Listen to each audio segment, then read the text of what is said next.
brought to you by your local independently owned home hardware or home hardware building center. Homeowners helping homeowners. Welcome to Rogers Center for the third and final game of this three-game series against the Angels. Mike Scioscia's Angels have split the first two games. They have scored 7 runs on just 8 hits in the first 2 games. Lineups are brought to you by TD Canada Trust. Banking can be this comfortable. Peter Borges hitting in the leadoff spot for the 9th time. He has not done well hitting leadoff. He's hit 139 with an on-base percentage of 184. Alberto Callaspo, Bobby Abreu back in the lineup as the DH. Torrey Hunter is in right field. Mark Trumbo, the young rookie, having a big season with the power numbers. Brendan Wells, Howie Kendrick. Eric Ibar returns to shortstop. He got yesterday off, and Bobby Wilson will do the catching. Brett Cecil will make his 13th start of the season. He has pitched better of late. In his last 2 starts, he's picked up a no decision and a loss, but he deserved better. He has allowed only 7 runs in his last 34 innings. All of those runs coming on the home run against Cecil. In those 34 innings, just 21 hits given up. He says that it just seems 1 or 2 pitches seem to beat him over his last couple of starts. The last time he saw the Angels, he gave up a season-high 10 hits and 5 runs. A couple more starts later, he was back in the minor leagues. But here he is facing him, a new and improved Brett Cecil. The scouting report brought to you by Home Hardware. Homeowners helping homeowners. One of those is the aggressive approach that we have seen from Brett Cecil of late. More fastballs. He'll challenge the hitter. He's got the swinging slider back. It's much better now. He'll use it to get his strikeouts. Fewer curveballs and a better changeup, and that's one of the things that Brett Cecil has gone out to do. 3 quality pitches, and he's pitched much better. Last time out, he had 5 good innings and then ran into trouble in the 6th when he gave up a 2-run home run to Josh Willingham. He ended up giving up 2 home runs to the Oakland A's that game, and that was the undoing. Peter Borges takes the first pitch for a strike. We are underway. Borges, the fine young center fielder for the Athletics. We mentioned he has not fared well hitting in the leadoff spot. You mentioned it just 9 times now in the leadoff spot, but he certainly has the speed. It's this one high and deep to left field, but Eric Thames just in front of the warning track now on it makes the catch. Defensively, a little bit more normal defense here yesterday. John Farrell shook up the lineup, gave the regulars some time off. Colby Rasmus, Jose Bautista back in center and right, respectively. Thames is in left. Escobar McDonald. John McDonald starting for the second day at second base. Brett Laurie, Adam Lynn on the corners, and J.P. Arancibia behind the plate. Good to see Bautista back in there. Martin did a good job, act like Jose Bautista yesterday with a home run. Bautista plays the good defense. Alberto Callaspo, he's been tough on the Blue Jays, and he is one guy that will catch your eye. He's a switch hitter, can do a lot of things, and he's playing third base for Mike Scioscia. Drives this ball into right. Bautista backs up a few steps. 2 quick outs here in the first. This is the way Brett Cecil started his last game against Oakland. Got off to a quick start at a 1-2-3 first. He was perfect through the first 8 batters and then had a 2-out walk in the 3rd inning, but he breezed through the first 5. When he has that aggressive approach that we talked about in the scouting report, he is so much better. He uses every one of his pitches. He stays on top of the ball, and he gets into a nice little rhythm on the mound. Bobby Abreu, the DH. And a good fastball. Abreu did not play in the game yesterday. He was the DH here on Friday night, 1 for 3 with a walk. There's a base hit for Abreu. Just went with that outside pitch and served it into left. Abreu not having the year that he has had in the past, but he's still a very dangerous hitter. He's got a good on-base percentage. Stays with this one down and away, and you think you can get him down and away, but he's got great plate coverage. He hits well against Brett Cecil. He's now 5 for 10 in his career against the Blue Jays left-hander. So Torrey Hunter steps in. Hunter was the DH in the afternoon game yesterday. Takes the ball upstairs. He had a triple in the 9th inning off of Luis Perez. Came around to score on the sacrifice fly. And that kept his hitting streak going. Went all the way down to the last at bat of the game.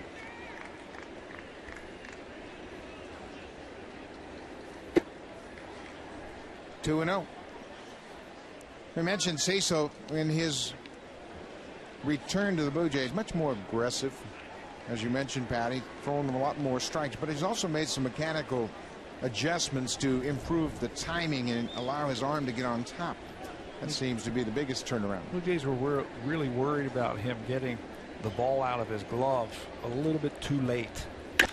This ball is hit high and deep to left field. Thames is back at the wall. Home run, Torrey Hunter. Again, the home run ball causing problems for Brett Cecil. He's given up home runs in each of his last 4 starts. It's the only way that the opposition has been able to score against Brett Cecil in his last few starts. He says it, 1 or 2 pitches seem to beat me. The last couple of times that he has been on the mound, and this time it's Torrey Hunter. Angels, the splits, home runs on the road and at home, dramatic. Much more home runs on the road. And that's a changeup that Torrey Hunter looked like he was waiting for. Pitch was up, and that is a problem. Good hitter, veteran hitter with the count in his favor. Got that pitch up in the zone. Mark Trumbo, the rookie first baseman, pops it high up over near the Blue Jays dugout, but it's back behind it, out of play. Well, we talk about the experience of this lineup with Hunter and Wells and Abreu, and boy, they get the count in their favor. They'll cheat to get to pitches, and you can see that was truly a home run swing. He was trying to knock the ball out of the ballpark, and he did, his 15th home run. Veteran hitters will go up there looking for certain pitches in certain spots, and if they get them, the good ones don't miss it. Torrey Hunter has been around a long time, and he can sit on pitches. Cecil had a lot of success against him. That hit, the home run, just his second hit in 10 at-bats for Hunter. Ball and a strike to Trumbo. Swung right through that fastball.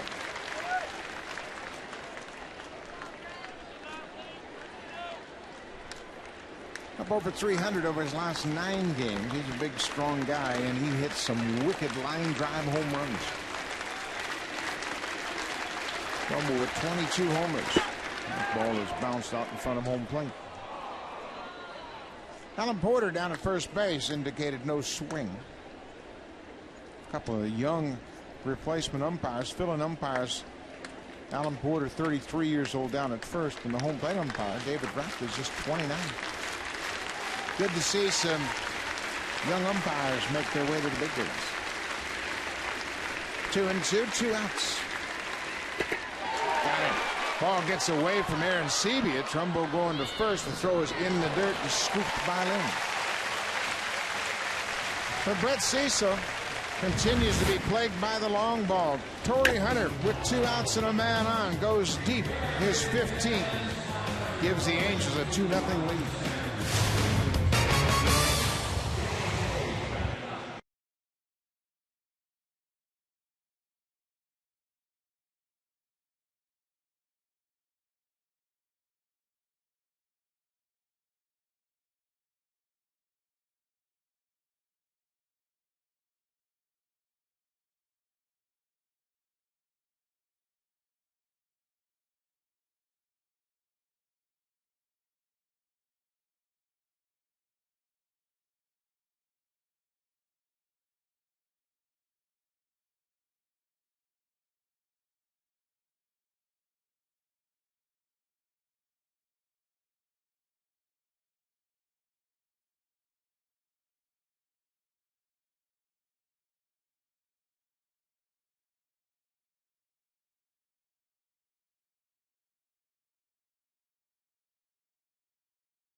for the Angels in Jared Weaver. Today, the lineup looks a little bit more normal. Blue Jays are a game over 500. Escobar, Thames, Bautista, Jose back in right field. Lynn back at first base. Encarnacion drops into the 5th spot. Rasmus, Laurie, Aaron Seavey, and John McDonald set to take on the right-handed Dan Aaron. And the good pitching just keeps on coming for the LA Angels. Dan Herron, like Jared Weaver and Urban Santana, excellent numbers. 12-6, 291 earned run average, 25 starts this year. That one relief appearance came against the Blue Jays when they were out there in Los Angeles back in April. He came in on the 14th inning. First time that he has pitched out of the bullpen since 2004. Check swing tapper toward first. Trumbo in time to Herron to get Escobar. So with Herron on the mound, let's take a look at the scouting report. A little bit closer look. Two types of fastballs. He can sink the fastball. He's got the four-seamer, but it's the cutter, I think, that really has set Dan Herron apart from the other pitchers. It's an excellent one. He'll use it on righties. He'll also use it on the left-handers. Walks and starts. He has as many walks as games started this year. Just about 26 walks in his 25 starts. Now, you're going to get a lot of pitches to hit against Dan Herron. He's going to be in the strike zone. Certainly. It's amazing. He really flies under the radar when you talk about one of the more elite starters in the American League. Dan Herron is 30 years old. And he came up originally with Oakland. Cut on and miss. There's that cutter you're talking about. It's a late moving cutter, and it's just underneath the bat of left-handed hitters. That's something that you're always looking for from a right-handed batter or pitcher. Can he get it to a left-handed batter under his bat? Urban Santana certainly did it the other night on Friday night against the left-handers here and really kept them at bay. Jared Weaver yesterday did not have the good slider that we have seen in the past, and it hurt him. 1-2, 1 out. Cut on and missed.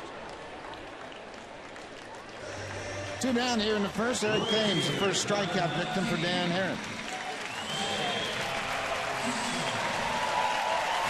Defensively this afternoon for the Angels, this is a very good fielding team. They don't beat themselves well. Peter Borges and Torrey Hunter, the 9-time Gold Glover in right field. Cayespo, Ibar, Hendrick, Trumbo across the infield. And Wilson, a very good catcher. He has caught Urban Santana well his last 4 starts, one of them being a no-hitter. Ball and a strike to Jose Bautista. His average at 307. He's been in a little bit of a slump, a tough stretch since the All-Star break. He talks about it being a timing issue. That timing of that exaggerated leg kick has resulted in a 167 average over his last 16 games. It's underneath this one and pops it over near the seats. And Cayespo, he leaned in yesterday and caught one about 2 rows back in the seats. That's why he got to that wall quickly to make sure that ball didn't drift back toward him. That's the first thing you have to do as a fielder, get to the wall and then make the play. You were talking about Bautista and his leg kick. Pitchers have been really pitching him tough. A lot of breaking balls away. They'll show him the fastball and then use that off-speed pitch to get him out. 2-2. There's that fastball, just a purpose pitch upstairs to see if he would chase, and more often than not we've seen a breaking ball down and away follow that last pitch. Full count. Fastball, and Bautista's caught looking. Herron crossed him up. Bautista felt the ball was away. 2 strikeouts in the inning for Dan Herron. He gets Thames on an off-speed pitch and uses the fastball to catch the outside corner to Bautista.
vacation. Then on April 21st, he was sent back to Las Vegas, Double-A or Triple-A for 2 months.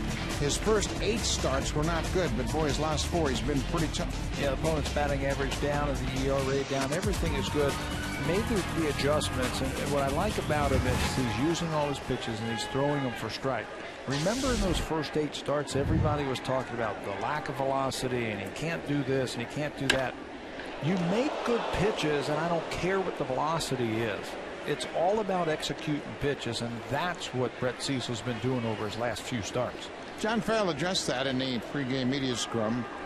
He talked about Cecil going to the mound and pitching with the stuff he takes to the mound each day, not worrying so much about velocity. You know, that's so interesting when you start saying, okay, what do I have today? What feels good? A couple of starts ago, it was his slider. J. Pierre Ancibia kept, give me the slider, and he pitched a good game. Got beat by Tampa. Well, he picked up a no decision. The only mistake he made was the home run to Longoria. One day it might be the slider, another day it might be your changeup. Vernon Wells pulls it to third. Brett Lawrie got the high hop. Wells is retired. Vernon Wells got a great reception here on Friday night. The crowd very appreciative of his career here in Toronto over the 12 years he spent with the club. And before he stepped in the box, they gave him a nice standing ovation and welcomed him back. And then he responded by hitting a home run. And then they started booing him again. He's got a red uni on now. Howie Kendrick moves back to second. He played in left field yesterday. That versatility really is an asset for Mike Scioscia to be able to put your second baseman in left field from time to time. And Howie Kendrick has played some first base, some second, and he has played some outfield. He has worn out left-handed pitching this year. 314 average versus them. He's in a little bit of a funk right now offensively, but you're right. He's an athlete. He can make adjustments. The funk is contagious. The Angels have 4 hits in each of the first 2 games of this series. But Torrey Hunter, with his 2-run home run, has put the club out in front. Pulled on the ground. Escobar. Off balance throw, but still had enough on it. 2 down. It's been an uneven offense for the Angels at the break. They were averaging about 4 runs a game. Hitting with runners in scoring position about the same. It's the average. This is a team that doesn't hit a whole lot of home runs, so they have to manufacture runs. They have to run the bases well. They have to be aggressive. They've got to take pitches and work the count. They can't just go up there and just outslug you. Ball is popped in the air. Brett Lawrie will get there in time, and Ibar's retired. The defense has been on their toes since Lawrie has joined this ball club. Everybody playing tight defense. Ball is popped in the air, and Ibar trying to get on with 2 outs. Watch the explosive speed of Lawrie into foul ground.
amazing prizes from Sharp, including Canada's largest LCD TV, a 70-inch Sharp Aquos. Enter online at hitahomerunwithsharp.ca. Sharp makes bigger, better. And you don't need HD TV to see those people walking around the edge of the CN Tower. My, oh my. Where'd they go? Not exactly what I want to do on Sunday afternoon, or Monday or Tuesday for that matter. Adam Lynn will try to get something going here in the second. Lynn had a big day at the plate yesterday, a grand slam and a sac fly. He had 5 RBI, tying his season high.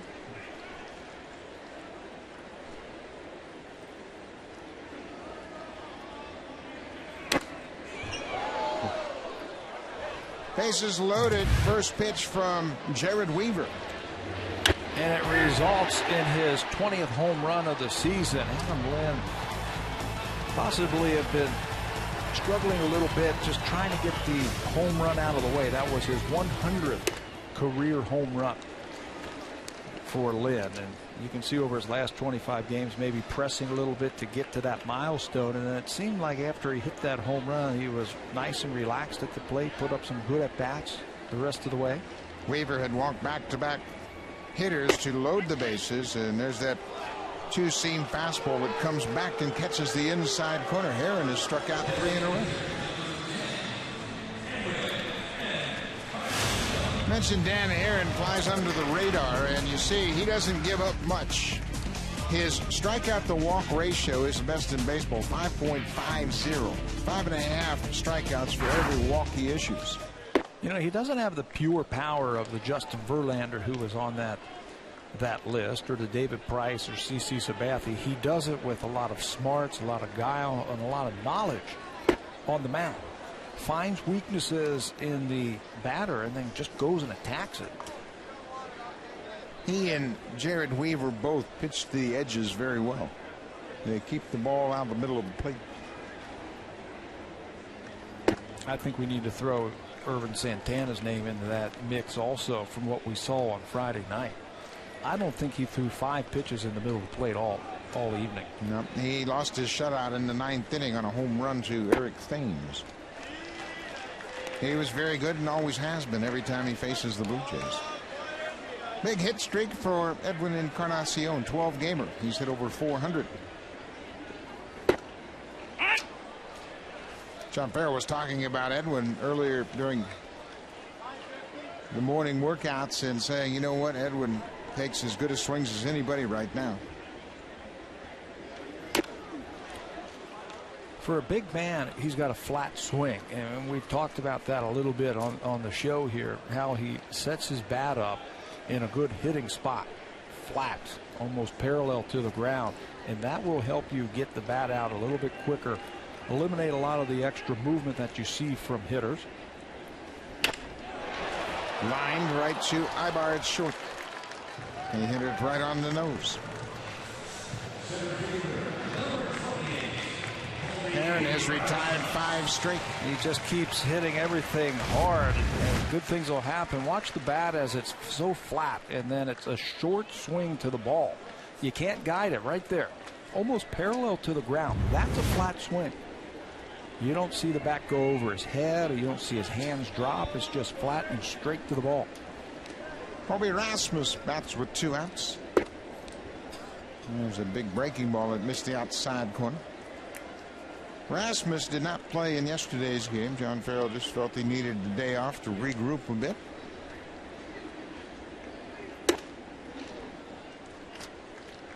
He's familiar with Dan Heron, having faced him in the National League. There's his number since the trade from St. Louis. And he played every day until yesterday. Well, that got him pretty flush.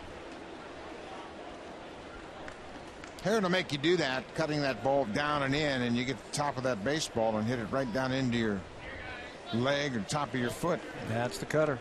That's what he likes to do to the left-handed batters. You see it as a fastball over the middle of the plate. It just gets underneath your swing. Colby Rasmus knows a little something about himself. That's why he's got that shin guard. And it's a big one. Down on that front foot.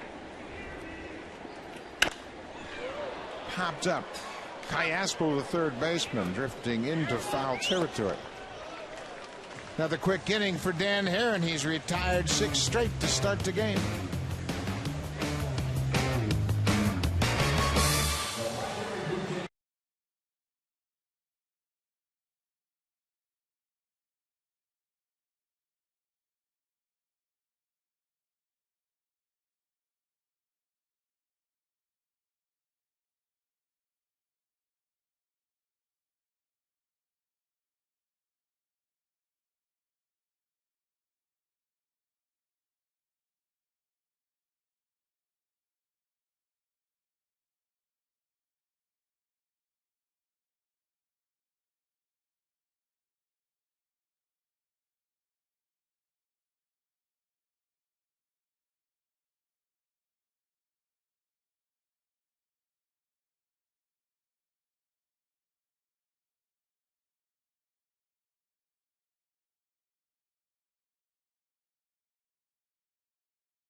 Brought to you by your local independently owned home hardware or home hardware building center. Homeowners helping homeowners.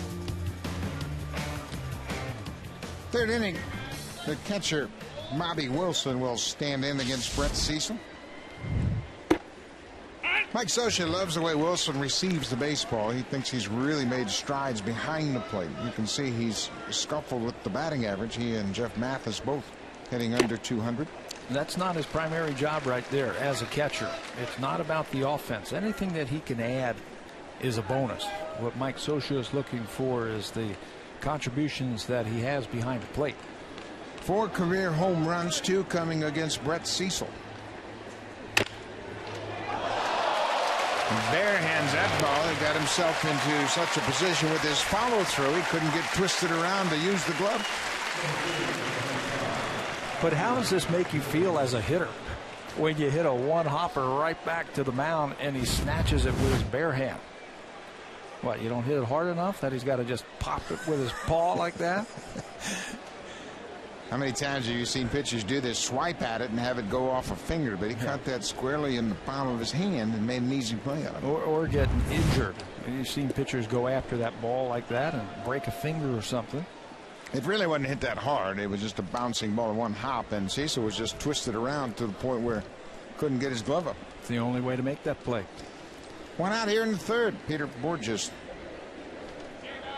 tried to bunt and fouled it out of play. And there he lines the ball toward the gap in right center. That'll get past Bautista and go all the way to the wall. Borges can really run. He's around second, headed for third. And Peter Borges has his 8th triple of the season with 1 out here in the third inning. He came into this game third in the American League in triples with 7. And if he gets it in the gap and he gets it by the outfielders, you can guarantee that he is going to be on third base. Tremendous speed as he lines that ball to right field. And he is thinking 3 as soon as it gets down. Outfield was actually playing him that way. But once it gets all the way to that scoreboard, no chance to get him at third. Now the infield is drawn in with Alberto Kayaspo at the plate. 1 out. Or just dives back into third as Laurie broke to the bag after the pitch. Kayaspo can handle a bat, and Scioscia, he will squeeze from time to time, even with the infield drawn in. Ball in the dirt, blocked by Encibia. When you have that type of speed at third base, Tampa Bay Rays use it frequently. You just drop that ball down on the right side of the infield and let that runner take care of everything else. Borges scored in New York on a wild pitch. It was about 10 feet away from home plate. Didn't take much for him to score from third. Got great baseball instincts when he is on the bases. And watching him at third base, it looks like they're going to try the contact play. And if Callaspo puts the ball in play, he's going to try and steal a run here. Put some pressure on the infielders, I'll tell you that. You have to field it cleanly and throw it accurately, or he's going to score a run.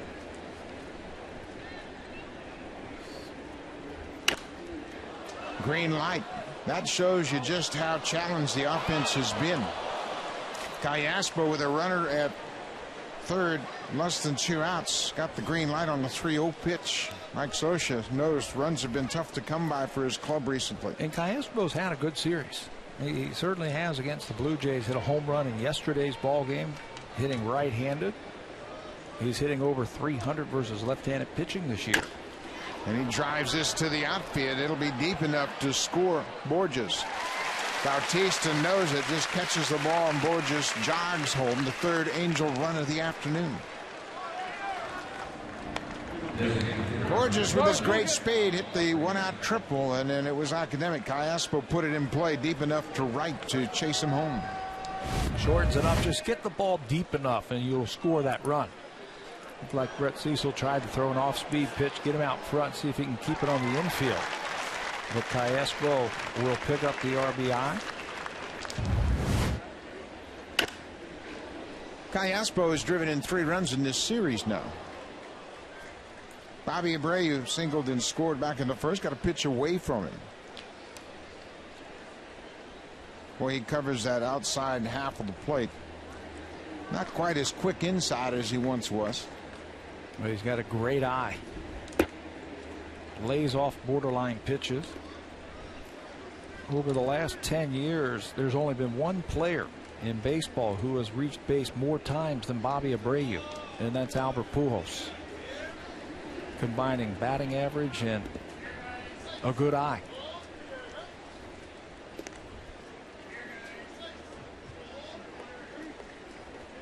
Abreu had a 2-homer game against the Yankees, including a decisive home run off Mariano Rivera.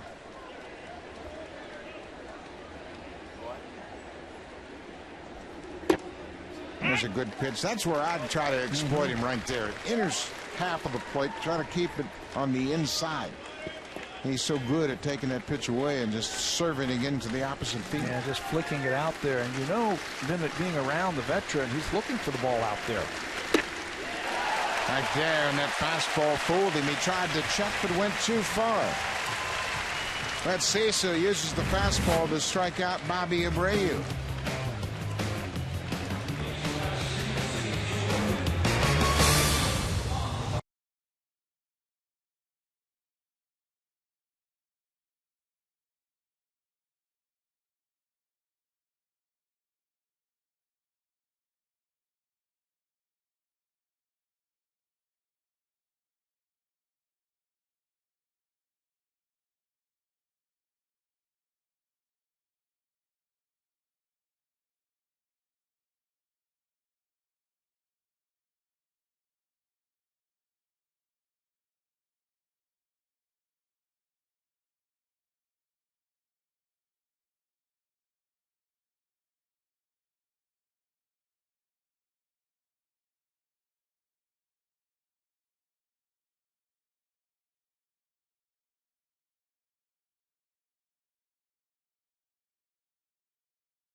Angels' top three against the Blue Jays' top three, and so far the Blue Jays are holding their own against a tough Angels staff. They certainly are. They've only given up 5 earned runs to the Angels. Base on balls. Brandon Morrow gave up 4. 2 of them scored. Ricky Romero gave up a couple of walks in the first inning yesterday, and then that was it while he was in there. So knock that down just a little bit, and they've held their own. This is the team, the Angels, #1 in the American League in pitching. And we get their top 3 pitchers in this series. Brett Lawrie moved up into the 7th spot in yesterday's game. First time he's faced Dan Herron. Ball and a strike.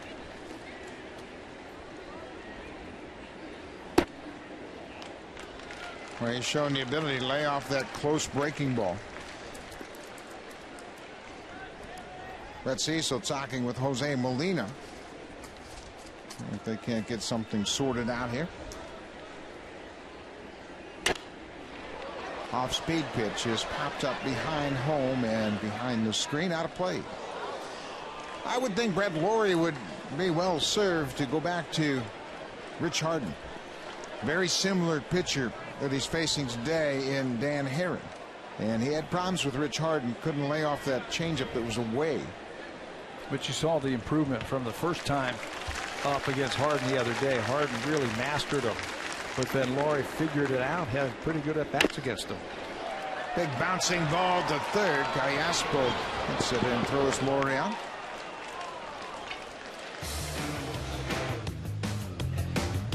It's Canada's best-selling car 13 years in a row.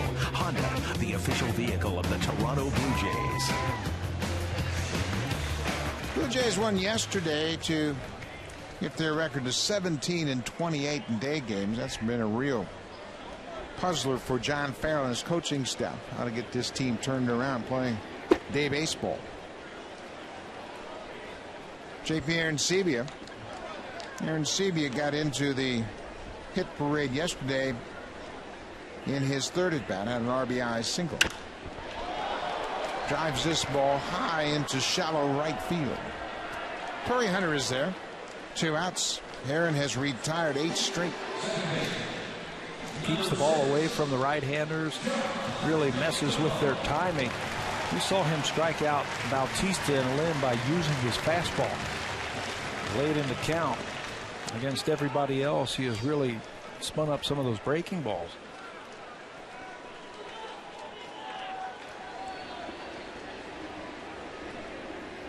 John McDonald.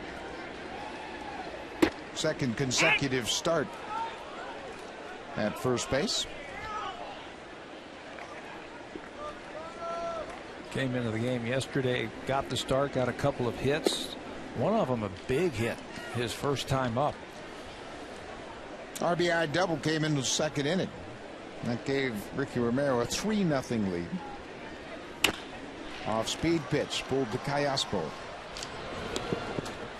First time through the order, Dan Herron hasn't allowed a base runner. Angels lead it 3-0.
Brantford Sonar, members of Safe Communities Canada.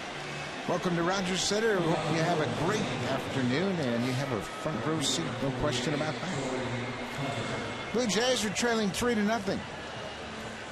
They haven't been able to figure out Dan Herron yet.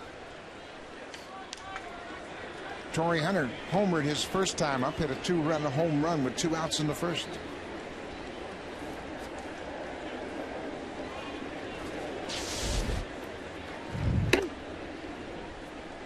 And high breaking ball upstairs. Looked like Hunter hit a high changeup. Had the count in his favor 2-0, and looked like he was looking for that changeup.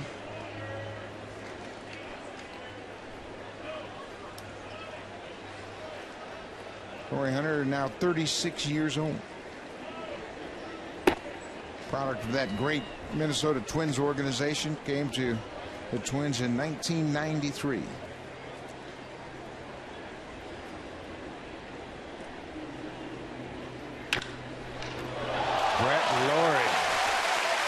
What reactions for Laurie at third. That ball was past him. Green light once again for the Angels. Torrey Hunter has been swinging a hot bat. Let him go, and he does, and he smokes a ball.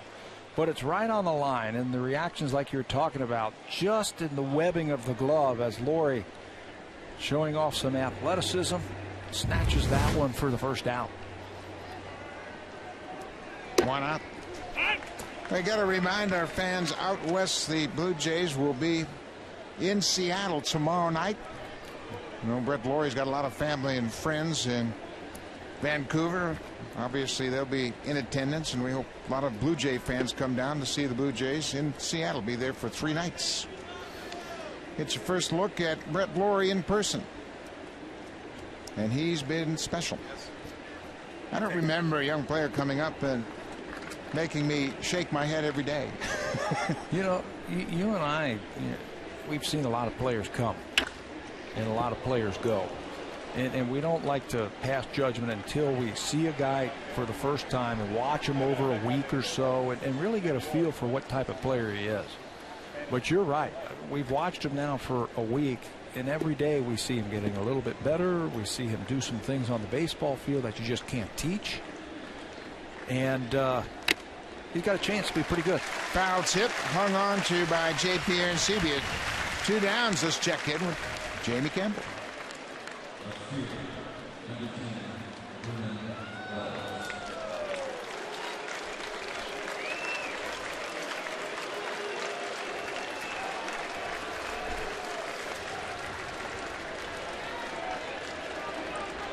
Chu comes back off the DL and moves right into that leadoff spot. The Indians have won 2 straight, but they still trail the Tigers by 3. Running out of games.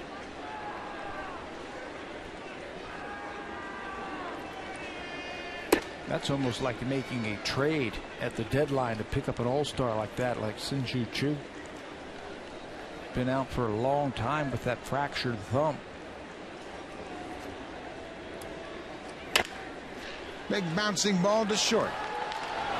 Wells is retired. Good inning for Brett Cecil. Now the Blue Jay hitters got to figure out Dan Herron.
on TV and Blu-ray player.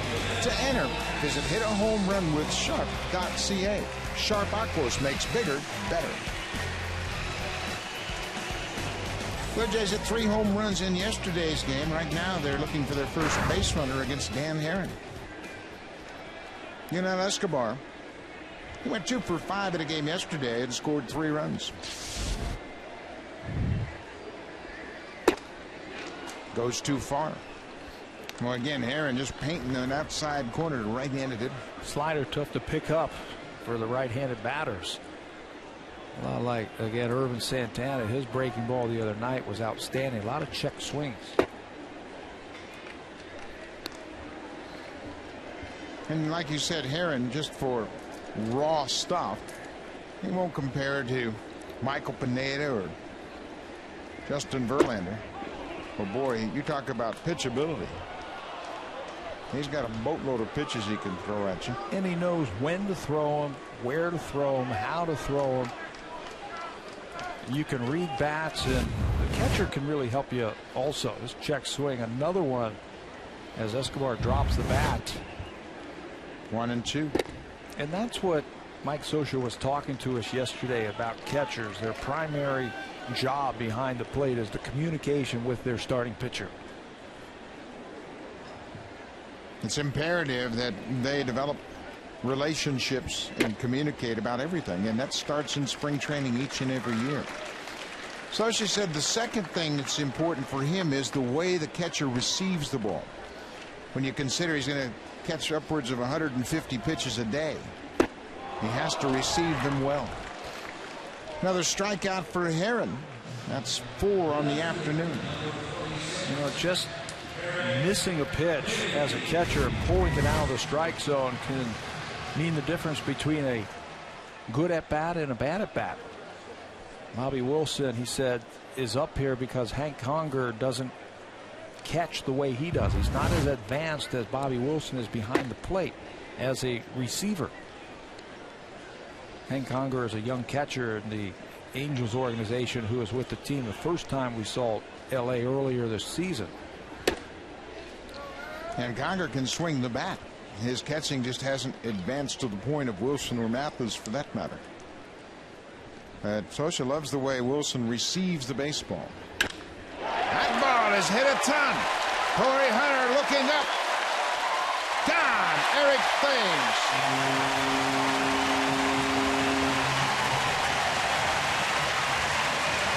Number 7 for the Blue Jays left fielder.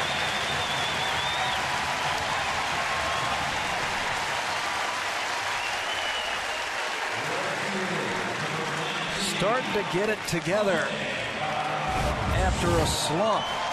He got a little talking to from his manager the other day saying, look, just relax, just see one pitch and then take a good swing on it. And that's what Thames does. He homered the other day. He got a couple of hits yesterday and stayed through that one and drove it to right center field.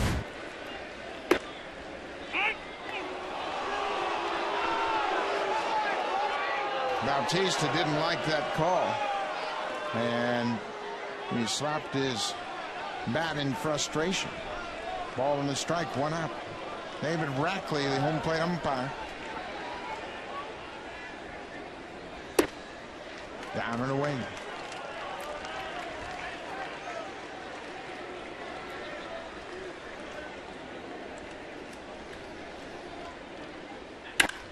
There's a drive to center field. Peter Borges will watch this one sail away. Home run, Bautista. Back-to-back shots off Herron.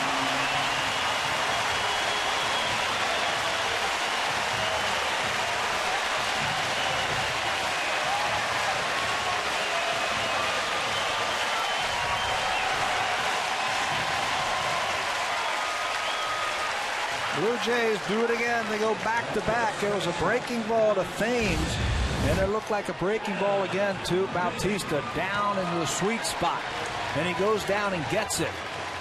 Fires his hands through the strike zone. Had no chance of that one coming back. The reaction from Herron, he's seen this before. He knows where that's going to end up. Seventh time the Blue Jays have hit back-to-back home runs this season. Thames got it started and Bautista backed him up. Blue Jays hit 3 yesterday.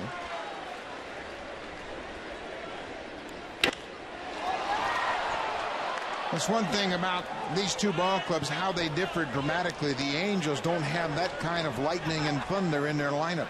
A swing here or a swing there can get you right back into a game.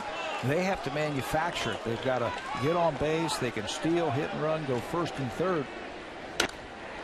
One swing for the Blue Jays, and it can come right back, get you right back into the game. Well, that's a good sign for Jose Bautista to get that home run stroke going.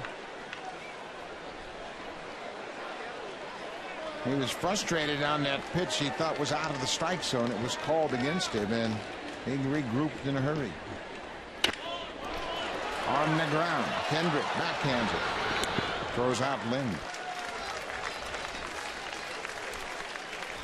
Well, thanks to both of those home runs, Toronto just went back-to-back. Sharp has awarded 2 lucky winners a 40-inch Aquos Quadron TV and Blu-ray player. Sharp Aquos makes bigger better.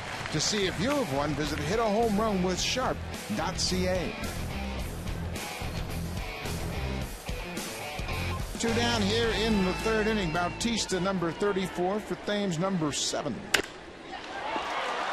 Off the end of the bat. Torrey Hunter makes the catch, and Encarnacion's retired, but it's a brand new ball game. Bautista and Thames going back to back. It's a 3-2 game. Now, time to join Jays Connected. Jamie Campbell, Greg Zahn in the Blackberry Broadcast Studio.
Have made it a 1-run game. Angels lead 3-2. Eric Thames got it started. Home run number 7 for Thames. Bautista connected, his 34th.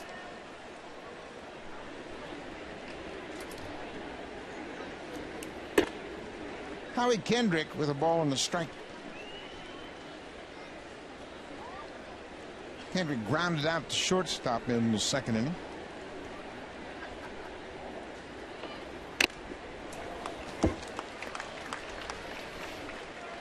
I'd say so now. Just has to get back to what he did in the 4th inning. He had a 1-2-3 4th inning. Got some good defense from Brett Laurie at 3rd, who snared a line drive off the bat of Torrey Hunter. Working quicker, throwing strikes. Get that team right back in that dugout, and that's where momentum comes into play. Laurie, another hot shot to 3rd. Easy play, 1 down. One thing you want to do if you're the Blue Jays is get into the middle part of that Angels bullpen. They have not performed well. Scott Downs in the 8th inning and Walden, the closer, have done a terrific job. Jordan Walton's done a great job as a young closer. Big power arm, but boy, anybody before Scott Downs, it's been a real adventure. Mark Gubazan, who does the television for the Angels, said Scott Downs has pitched so well this year that he could be their most valuable player. I mean, that's how good he has been. But that is tough to do. Knock out their starter and get to their middlemen. There's a fly ball into center. Colby Erasmus over to his right.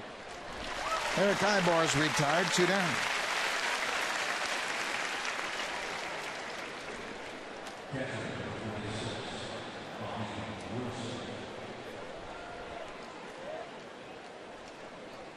Bobby Wilson, the catcher, hit that comebacker to Brett Cecil. Started the 3rd inning, and Cecil barehanded it and threw Wilson out. Drives this ball to the gap in left center. This ball bounces over the fence, a ground rule double. Bobby Wilson has 3 hits against Brett Cecil in 5 at bats, 2 home runs and a double. Yeah, something about him, Cecil. But I understand what Brett was doing there. He got the first 2 batters very quickly here, and he's got to challenge Wilson. And Wilson knows it. Number 9 hitter, he's going to get a fastball over the middle of the plate, and he doesn't miss it. He could have popped that ball up, and he could have been out of the inning, but he drives it for a 6 double to left center field, keeps the inning going. Peter Borges, the leadoff hitter, goes after the first pitch. I tell you what, when we first saw Peter Borges, you could almost knock the bat out of his hand, but he's a much better hitter now. The average is a respectable 266. Bunt hits have played a big part of that with that great speed. He is second in Major League Baseball in bunt hits with 11. You're right, he just didn't have the strength to get the bat head out. Everything was, he was getting jammed, hitting it off the handle. Good off-speed pitch had Borges fooled.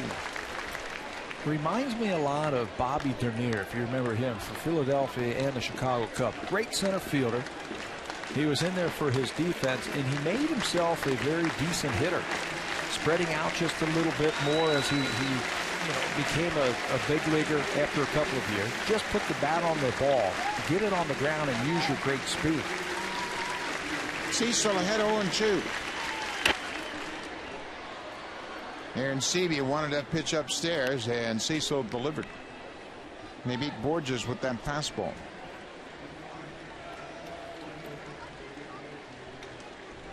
Bobby Wilson, a 2-out double. He's stationed at second. It's a 3-2 Angels lead.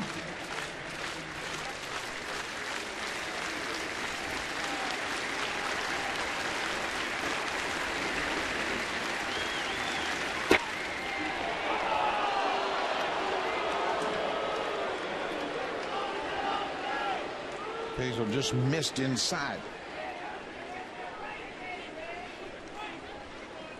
Blue Jays outfielders have to be aware that should Borges get a base hit to the outfield, they've got a chance to throw out the catcher running from second base. Anything that's firm to the outfield, they'll have a shot. There's a drive to left field. Thames is not going to get there. It bounces in front of him. Wilson comes in to score. Here's the throw to second, not in time. Peter Borges drives in Bobby Wilson with a 2-out double. Borges is 2 for 3 already this afternoon. Tripled his last time up when he shot the ball to right center field. Now this time he's going to run himself into a double here. Change up, down and away. And it's not hit firm to left field, softly to left field. But his running speed gets him into scoring position. No chance to get Wilson, who's breaking on the play. And because Thames has to go over, jump for that ball, Borges sees that and just runs himself into a double. Alberto Callaspo drove in the 3rd run of the series in his last at bat. He's driven in and run in each of the 3 games in this series. Pulls that one foul.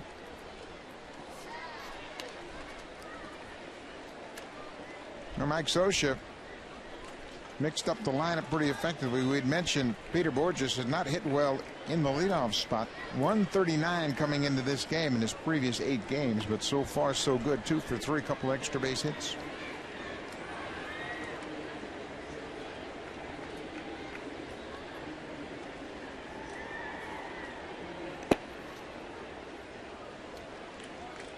Now, Aaron Sebe is really aware of Borges at second. You can't allow that ball to get away from you.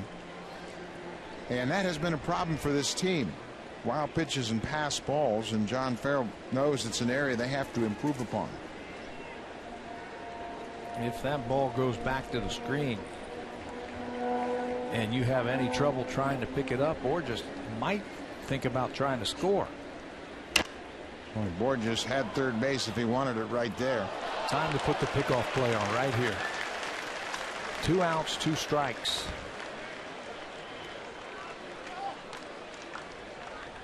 His secondary lead, he was halfway to third. I don't know why he didn't continue. John McDonald, a second baseman, moved closer to the bag.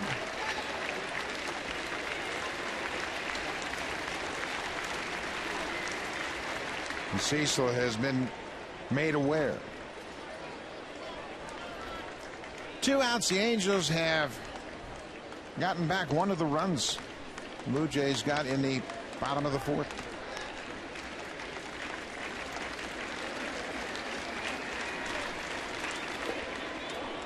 Ball gets away from Aaron Sebia, but Borges figures I'm not going to gamble. I'm already in scoring position. Unless I can waltz over there to third base, I'm staying right here at second. You don't want to make the first or third out of an inning at third base.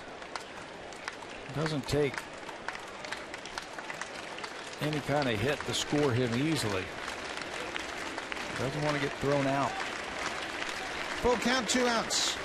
Bobby Abreu, the left-handed hitter, is on deck.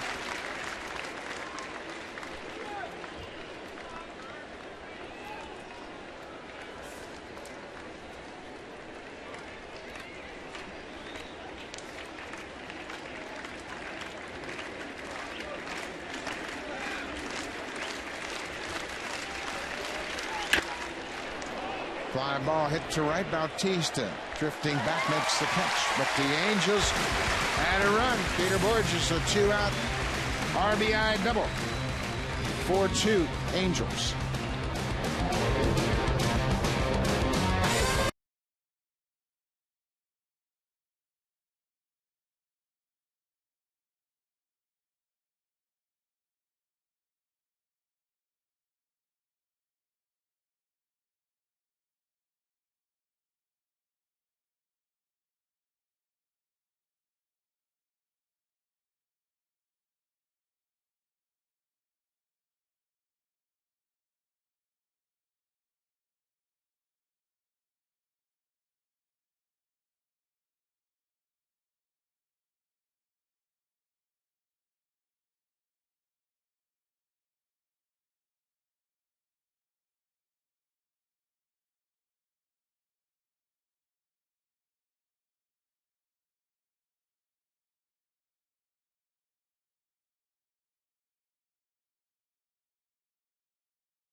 That's Doug Fister. He didn't give up many home runs at all. He throws that bowling ball sinking fastball, and Markakis got it airborne.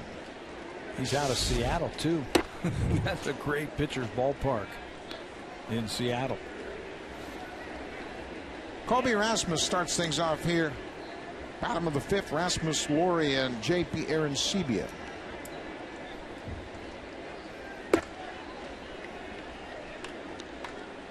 Blue Jays reached Dan Herron for back-to-back home runs in the 4th inning. Herron retired the first 10 batters he faced here this afternoon.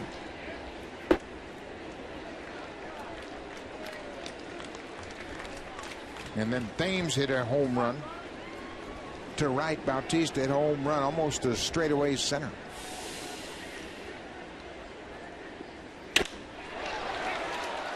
Toward the end of the bat, Vernon Wells backs up. 1 down.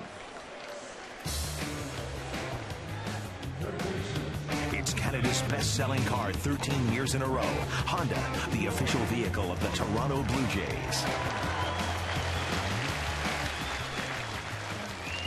Brett Lauria will step in with 1 out. Lauria ground to the 3rd, his first time up.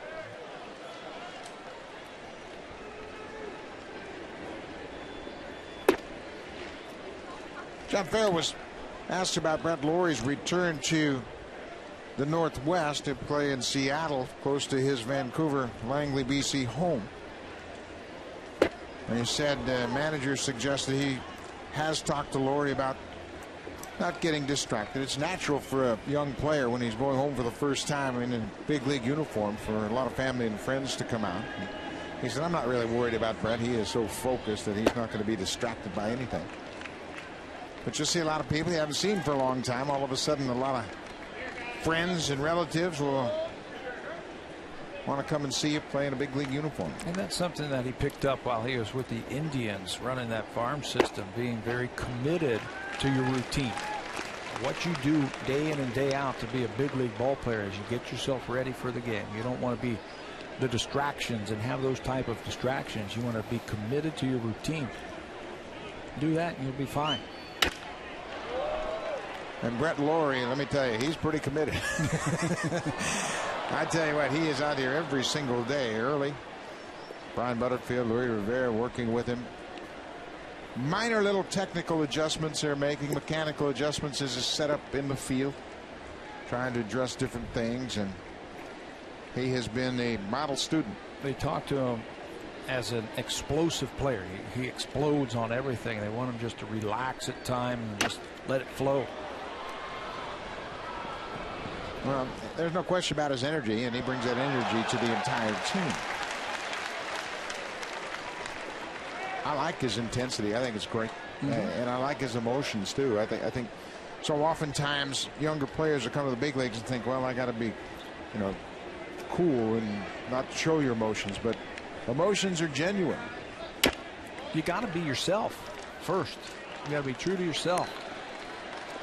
One other thing that I like about him as we have watched him over the last week or so is his ability to hit a pitch up in the strike zone, a pitch down in the strike zone in. He really takes his hands to wherever the ball's pitched. That is a sign of a very good hitter. Got to that one very quickly, well out in front of it and into the 5th deck.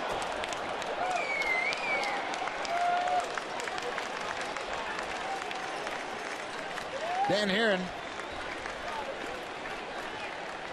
has started 26 games now. In 11 of those 26, he's held the opponents to 1 or fewer runs. He is very, very tough. That ball is hit to center field. Peter Borges on the warning track at the wall will make the catch.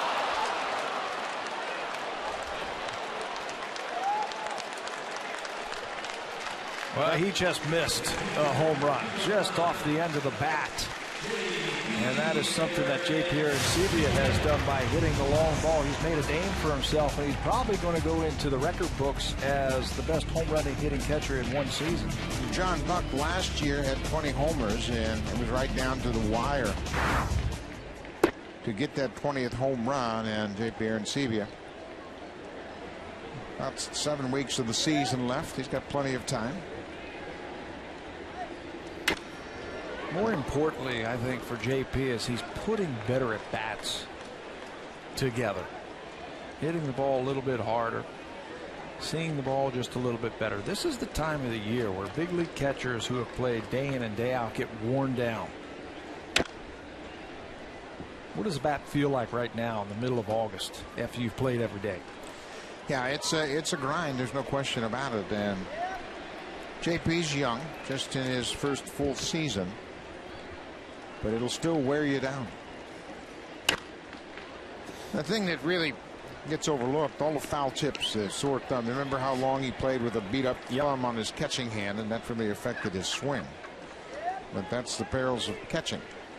And you're going to get beat up from time to time. You just have to go back there and play with those minor bumps and bruises. Back to Heron. Flips to Trumbo at first base. The Blue Jays go quietly in the fifth after Heron gave up 2 in the fourth. Nothing here in a 1-2-3 fifth.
For the Angels, Brett Cecil for the Blue Jays. Just a couple of mistakes for Dan Heron, a couple of home runs by the Blue Jays. Thames Bautista reaches him. Those are his 2 earned runs that he's given up through 5. Brett Cecil gave up a 2-run home run, a triple, and a sacrifice fly, and then back-to-back 2-out doubles last inning. Those are his 4 earned runs. No walks for either one of them.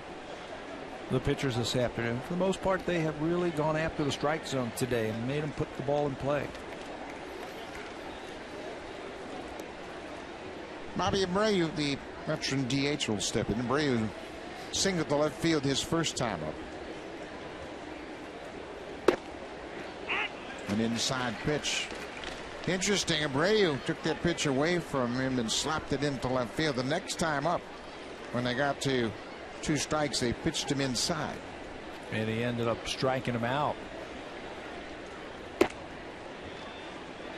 Wouldn't chase that breaking ball well off the plate. Abreu doesn't chase much. He's done a lot to help these younger hitters in this Angels lineup, reminding them that it's only 1 pitch you need to hit.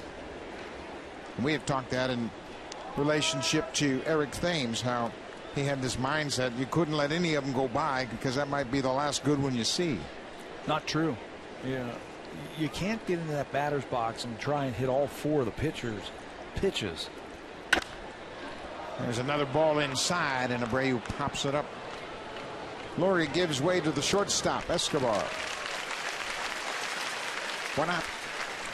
This is a team, the Los Angeles Angels, that have just put winning for the long term right up there with some of the other organizations, great organizations like the Yankees, the Red Sox, Cardinals, Phillies. Angels year in and year out, they do it their way. They've got great pitching. They've had a manager. The one constant has been that man right there, Mike Scioscia. And he learned in the Dodger organization and has brought that philosophy here. Yeah, the Dodgers are all about winning, and Scioscia learned his catching skills from some of the best, including Del Crandall and John Roseboro, Roy Campanella. And he asked his catchers to use some of those skills he learned under those great Dodger catchers, and the great Del Crandall, who was the backbone of that Milwaukee Braves team for years. Yeah, he says he's not doing anything different. He's just passing on the information that he learned as a young player in the Dodger organization. And how about that? Roy Campanella was one of his catching coaches. Corey Hunter hits this one high, but not that deep. Thames initially went back. Now he comes in, and Hunter's retired.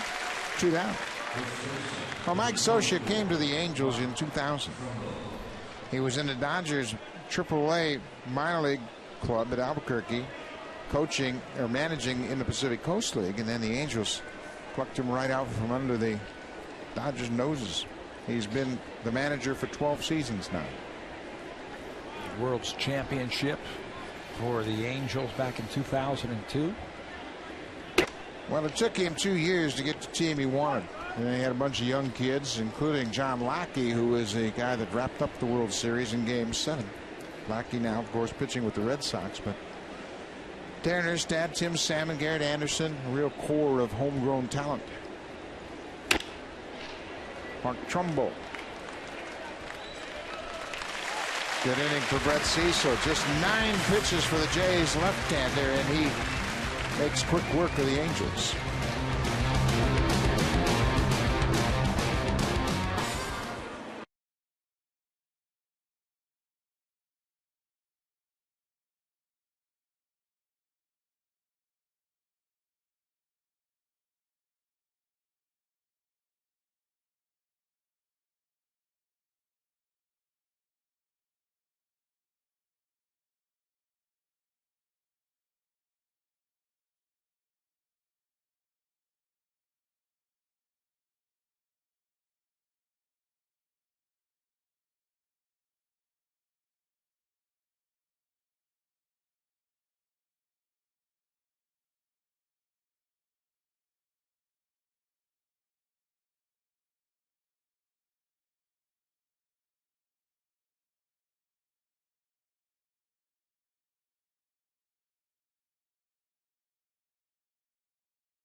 '23rd. It'll be a 3-game series. All night games beginning at 7:07 p.m. Call the Blue Jays directly for tickets at 416-341-1234. Log on to BlueJays.com. You can pick up your tickets online, or you can stop by most Rogers Plus locations for tickets to see the Kansas City Royals. And how about the Kansas City Royals and the turnover they've made?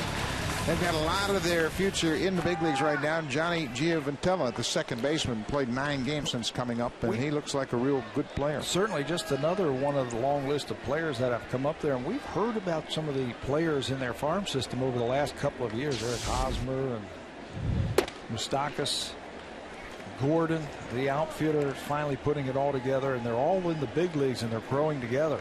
Salvador Perez, a 6'3", 230-pound catcher. Just 21 years old, and Ned Yost was raving about Perez when we were last in Kansas City. He is now up with the big club, as is Mike Moustakas. Hosmer's 21, Moustakas is 22, Perez is 21.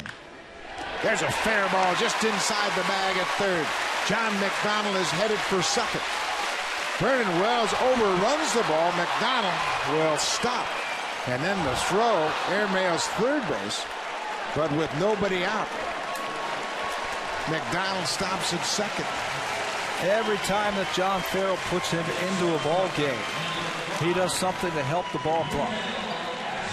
Dan Herron was cruising right along after the back-to-back home runs, but it's Johnny Mack who will cross him up, pulling an outside breaking ball and keeping it between the bag and Cayespo for extra bases, and a good start here in the 6th inning. McDonald had a double yesterday to spark the ball club, and he has done it here in the 6th.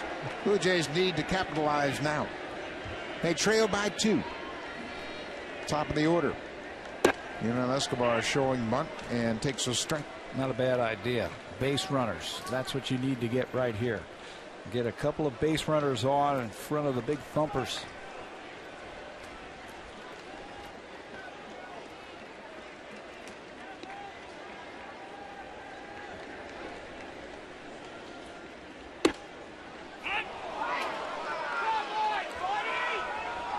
Escobar barking at David Rackley, the home plate umpire, who quickly took his mask off. Those two went out at his last at bat. Escobar arguing about a check swing his last time up. This time he thinks the ball rides inside. And Heron came right back to the same spot. Why not? Not a bad idea.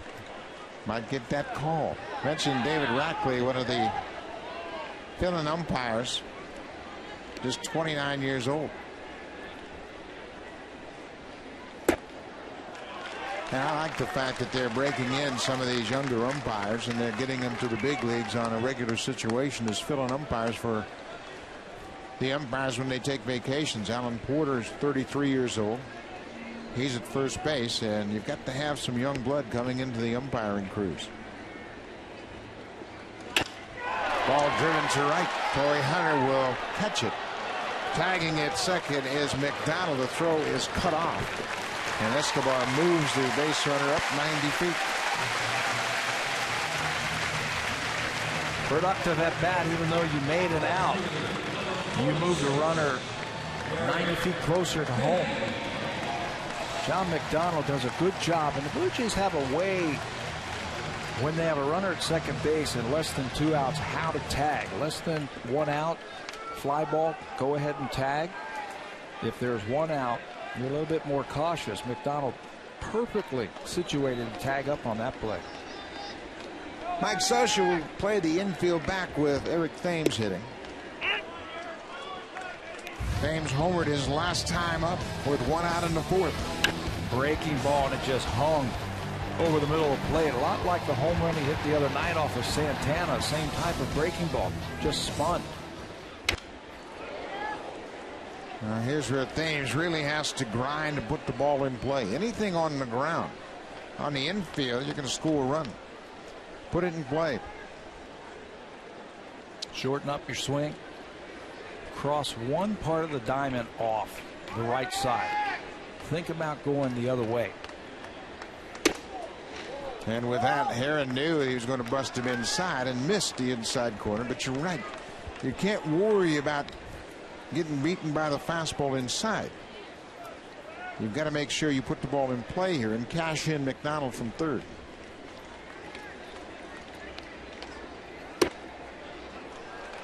Heron wanted that pitch. The pitch he struck out Adam Lind with in the first, or excuse me, to start the second inning. That comeback fastball. And watch the reaction from Heron. He wanted that one. Pitchers build up to a particular pitch, and that was the one he wanted right there. That 1-2 fastball. And tried again. Heron felt like he made 2 perfect pitches, but to his credit, David Rackley called them both inside. 1 out, John McDonald. Leadoff double, stands at third with 1 out. Bautista's on deck. Everything's set up to that inside fastball. Eric Thames takes it, and it's just off the plate. Full count. There's a run. Good job by Thames. Cut down his swing, put the ball in play, and picks up the RBI. It's a 1-run game again. A couple of productive at-bats. They didn't generate any hits, but they generate a run for the Blue Jays. After the leadoff double by McDonald, he tags on a fly ball to right field, and then Eric Thames battles with 2 strikes. Cuts it down, just get the ball in the middle of the diamond. And you'll get an RBI. John McDonald broke very quickly and ran hard. Heron busts Bautista inside with that fastball. Thames picking up the RBI, and certainly the praise from his hitting coach, Dwayne Murphy, for a job well done. Ball in the strike. Bautista hit his 34th home run his last time up. It was the first home run he has hit since August 4th against Wade Davis down in St. Petersburg. Took a little off that fastball.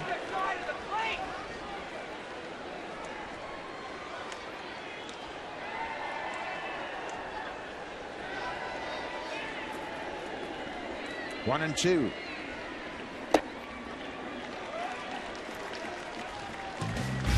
Breaking ball that was down for Bautista. He goes down and just golfs it to center field. Number 34, back to back. Looking to do the same damage right here. Bullet into left field, just beyond the reach of Ibar. It's short. Short and quick to the ball. Timing is starting to come around again for Bautista. And it all starts with his lower half, that leg kick.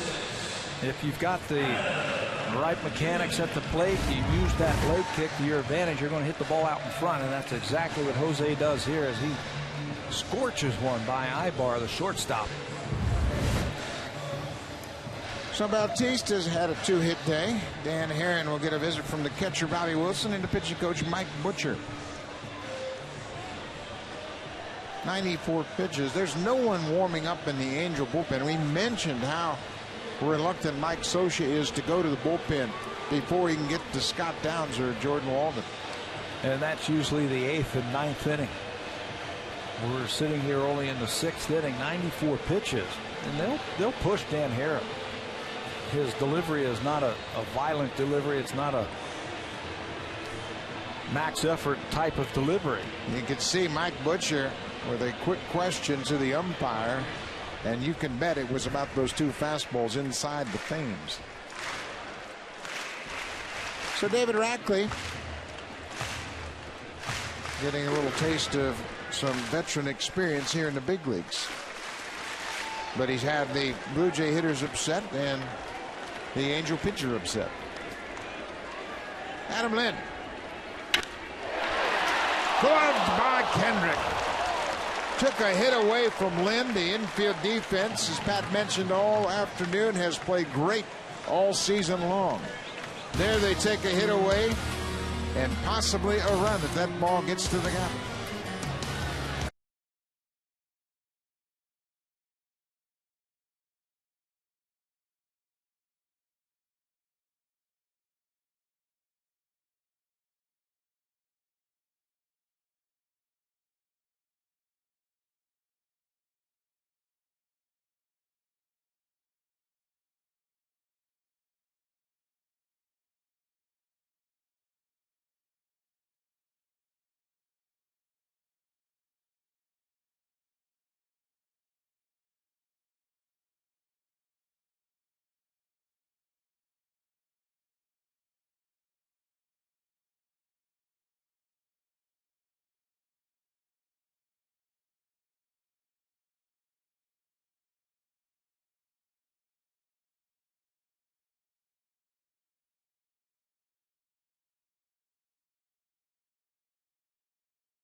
Wakefield goes up against Charlie Furbish in that game.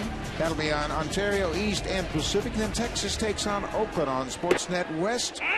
Matt Harrison against the Canadian Rich Harden. And Harden goes up against his former team, the Texas Rangers. And we are here in the 7th inning. It's a 1-run game, 4-3. Vernon Wells takes a strike. It's 0-2, and we are pleased to be joined in the booth by Tom Hinkie. The big Terminator. Hank, how you doing, man? Great to see you. Doing very good. Thank you. It's always good to come back. See a lot of the fans come back to the city where everything happened. Vernon Wells is robbed by Eric Thames. Oh, what an effort. That ball was smoked all the way to the warning track in left field. Vernon Wells had been 0 for 8 after his home run in his first at bat.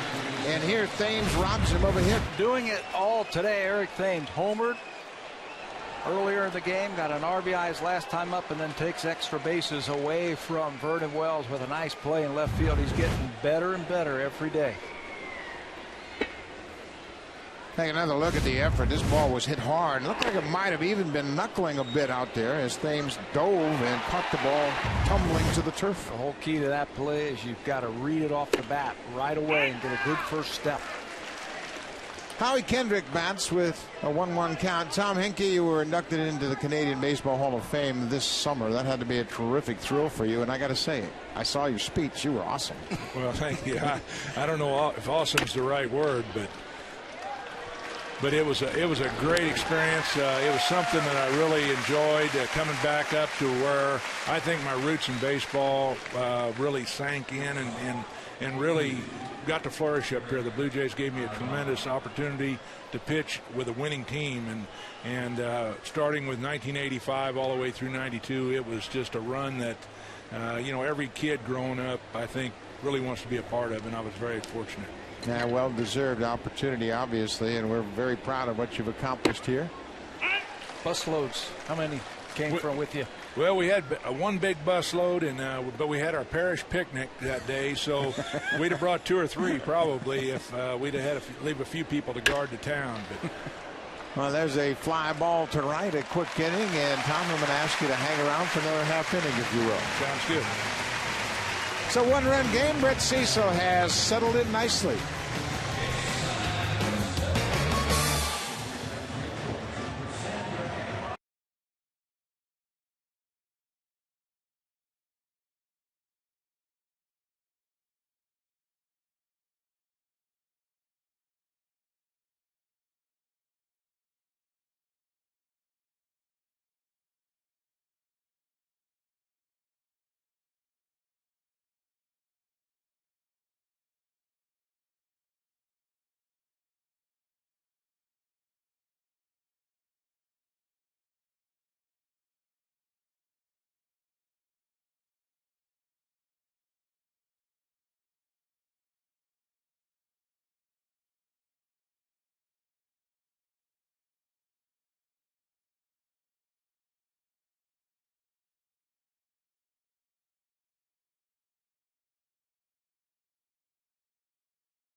Is now available at thejshop.ca.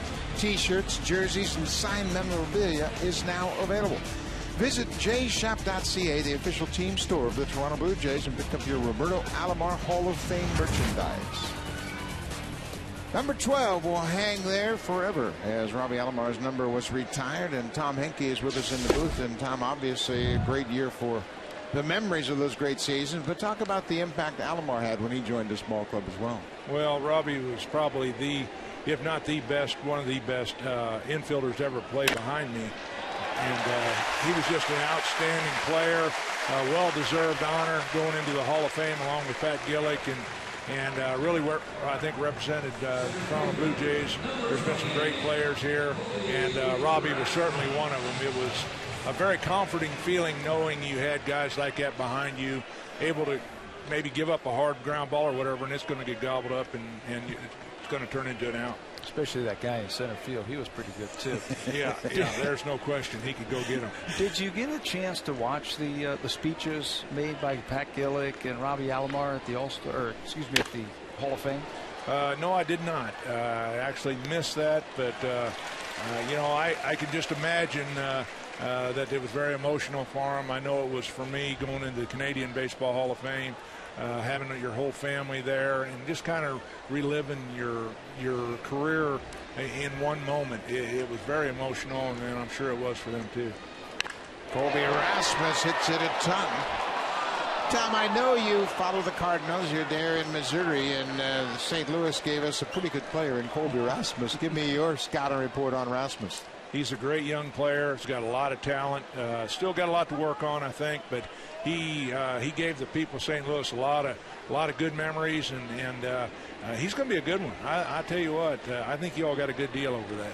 It's kind of similar to your situation when you came here from the Rangers, and for some reason this was a great spot for you. Devon White was another guy that was kind of a cast off from the Angels, but we get Colby Rasmus, and he has been better than expected. Well, I think, just a change of scenery sometimes gives the guys a boost. I'd kind of gotten a doghouse in Texas, and getting out of that doghouse and coming here was a breath of fresh air for me. I got to ask you, how did you get in the doghouse? Yeah. What did you do to get into that doghouse? Well, I wasn't throwing a lot of strikes back then, and Doug Rader and I didn't see eye to eye on the way to play the game. I was kind of a blue collar, hey, get the job done, not a lot of flash, and I don't know if that did not fit with his scheme of things, but, it's just one of those deals, and I accepted it and went on. Were you a starter then? No, I was relieved. Yes. Okay. What did Pat Gillick and the Blue Jays tell you when you first came over here then? How was that different than what you heard in Texas? Well, they just I got together with Al Widmar in spring training. It started down there. I went to Puerto Rico that winter, really worked on my split finger. And, I got into spring training, and Al changed a few things mechanically with me, got me in the strike zone, and just made me realize that, hey, I belong here. When I got up here in 1985, they said, here's the ball, Tom, show us what you can do. We know you can pitch. We need some help. Show us what you can do, and it just kind of took off from there. Ball on the strike to Brett Laurie, without question. It was your catcher that really got you over the hump in '85. Well, there's no question. Ernie was good. Ernie was good. I knew that was coming. I tell you what, though, in all seriousness, Buck and Ernie, boy, they just took me in and helped teach me the game. This is a tough game to play sometimes, and those guys really help. Communication between your catcher, we've been talking about that all weekend long. Same thing then. That's what you're talking about, that communication with your catcher. Oh, there's no question. When I got here, Buck and Ernie, I didn't even have to think it. They were throwing it down, and I was thinking at the same time. When you get in that sequence or that mindset along with your pitcher-catcher, it makes pitching a lot easier, and I pitched to some of the greatest catchers in the game, and those two are right there. I got to tell you one thing, that you would love having Brett Laurie play on your team. We've only seen him for about a week now, but he's your kind of guy. Somebody said he's 21 years old and looks like a pretty good talent.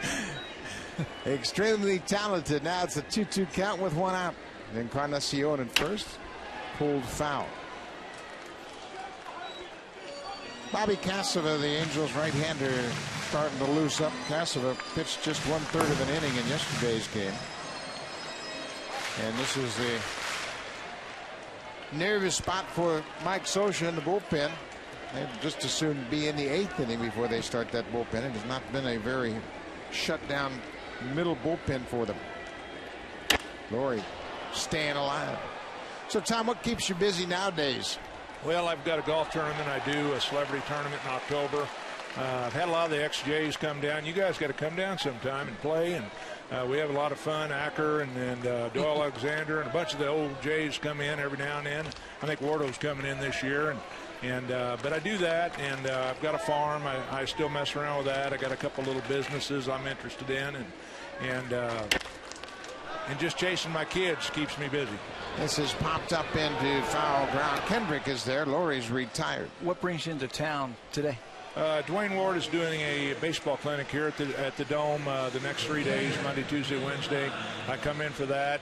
Tony Fernandez has his golf tournament Thursday, and I'm going to play in that. I'm not very good at golf, but I could play a lot of Army golf, a lot of right, left, and then I can hit it a long way, just not sure which way. Well, I know all those golfers will love to see you and rekindle those great memories of the championship years here in Toronto. Jay Beer and Sebia batting with 2 outs. Pulls it on the ground. Big hop for Ibar. There's the force out at second. Tom Henke, always great to see you. Thank you so much. Best to you and your family, and I look forward to seeing you again.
All Rogers customers, sign up today at RogersOnDemand.com. And if you were on the smartphone right now, you'd know that there's a new pitcher coming into the game, and that is Casey Janssen. Brett Cecil goes 7 innings, and after a rough start, giving up a 2-run home run in the first, he really settled down nicely. Now, Casey Janssen. He retired the last 7 batters in a row for Brett Cecil. Now, Casey Janssen into the ball game. 38 times he's been in. Look at that ERA of just 2.50, a whip of 1.2, a 3-to-1 strikeout to walk ratio, and that's what you want for a reliever when he comes into the ball game. You don't want to walk anybody, and you want to get a lot of punch outs. Jansen has thrown the ball well all year long. He had a little bit of a forearm problem that forced him on the disabled list, but boy, when he is healthy, he is throwing strike after strike all season long. Bobby Wilson doubled and scored in the 5th inning.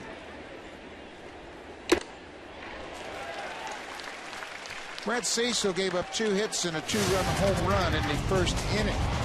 And then a sacrifice fly in the 3rd over the course of 7 innings. A pretty good outing. 4 earned runs. Again, he retired his last 7. No walks for Brett Cecil, and that's always very encouraging when your starter can do that. It's the first time all season that Brett Cecil has not walked a batter in a game.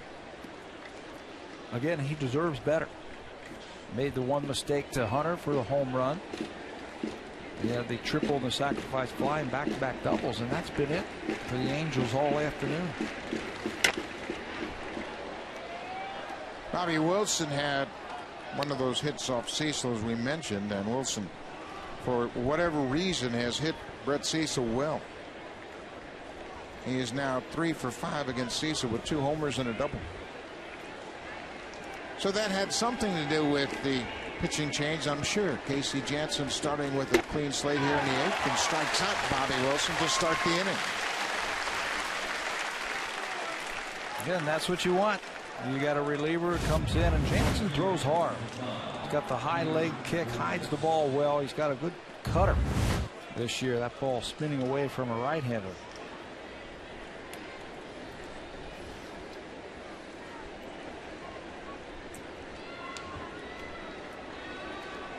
Peter Borges, the leadoff batter, has a triple and an RBI double today. RBI number 25 for the Angels center fielder.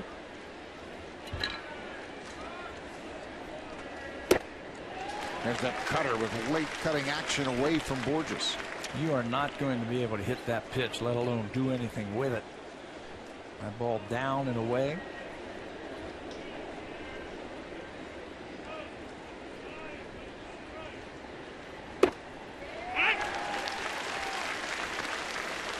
Casey Jansen's filling up the strike zone.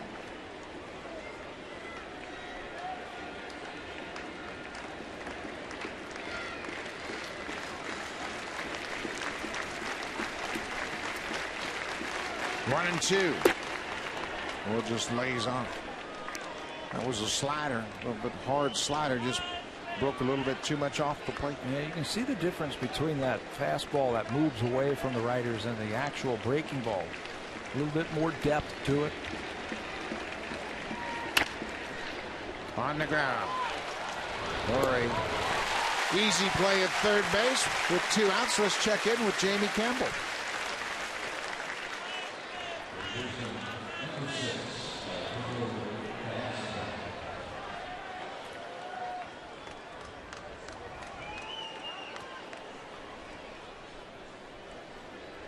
Brent Lillibridge playing first base today. And that's a 3-run home run. Jeff Francis had been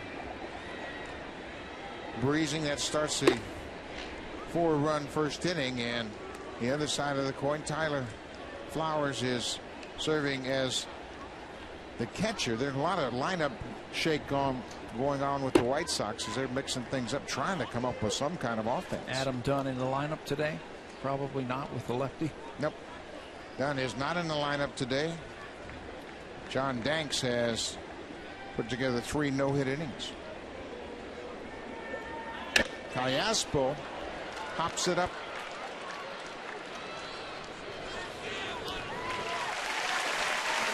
A quick inning for Casey Jansen, his first out of the bullpen. It's a 4-3 Angel lead. Now it's time for a connected update. Here's Jamie and Greg live in the Blackberry broadcast studio here at Rogers.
About her either, and then 5 strikeouts. He is a strike throwing machine. Yeah, he certainly is. Now 26 walks and 26 starts this year for Dan Haren. 5 strikeouts, just gave up the 3 earned runs on 5 hits in his 7 innings.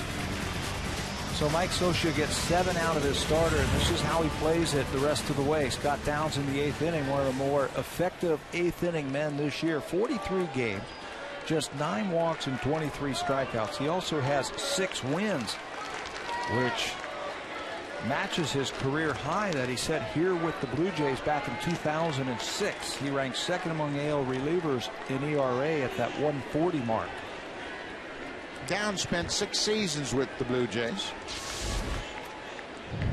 and he left to free agency and signed with the Angels. Sinks his fastball, will throw his breaking ball when he is behind. A little bit of a slider, but basically it's a sinker slider, a little bit of a curveball, and he throws lots of strikes. John McDonald. It's a pitch on the outside corner, ball and a strike. Blue Jays obviously need to get a runner on. They trail by a run here, bottom of the 8th. It'll be 9-1-2 for the Blue Jays. McDonald followed by Escobar and Thames. Bouncing ball over the mound. Kendrick on the shortstop side of second. Not in time. Johnny Mack does it again. A leadoff base hit here in the 8th. He had a leadoff double in the 6th. And he ended up scoring on a ground out by Thames. Good start here. Doesn't hit it very hard. The down pitch from Scott Downs. Sinker, and he hits it in the right spot, right back through the middle. Kendrick gets to it, but no chance to get Johnny Mack at first base. Now Escobar will step in. Angels at the corners, anticipating a bunt. Cayaspa with third. Trumbo at first. Escobar bunts it, and it's a beauty. Downs over to make the barehanded grab, and Escobar, textbook sacrifice, puts McDonald in scoring position. Before you can win it, you got to tie it first at home. Escobar puts down a beautiful bunt, and that will set the stage for the pinch hitter. Rajai Davis did not start in the game. He will come on as a pinch hitter for the left fielder, Eric Thames. Thames had a 1-for-3 day with a home run. So Davis, coming off the bench, will make his 4th pinch hitting at bat. He's picked up 1 hit in 3 at bats. Thames with a good day at the plate. Tying run at second. 1 out here in the 8th.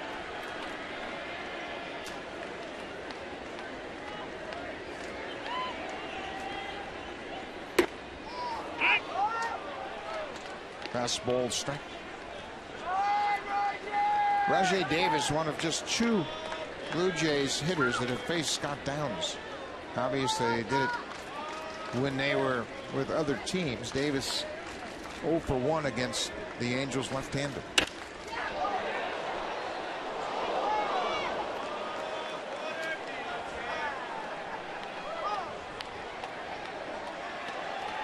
John McDonald, an infield hit to start the inning.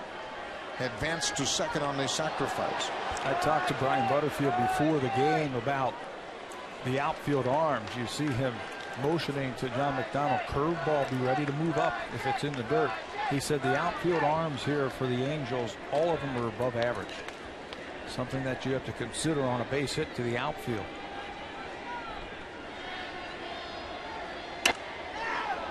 Fouled out of play. Yeah, you can see Butterfield just reminding his base runner at second. Downs throws a lot of breaking balls, and he will bounce them. And Davis might be in a good spot right now because Down might not throw that curveball. Aware that that tying run is at second. It's been a tough pitch for Rajai Davis at times when that pitcher throws that curveball with 2 strikes, expanding the strike zone. There it is. He threw it, and Davis got a piece of it. And Downs has truly got one of the better curveballs you'll see out of a bullpen anywhere in the American League. And that's what he does. He grips that curveball grip in his hand before he sets the ball in his glove. Throw it to right-handers, throw it to left-handers. It doesn't matter. What he tries to do is sweep it to the right-handed batters. Looks like it's outside, and it sweeps across the plate, or he'll start it in the middle of the plate and try and get you to swing over the top of it. Throw it right to the back part of your right foot. He's making sure that McDonald didn't get a running start at second. Downs using that inside spin move.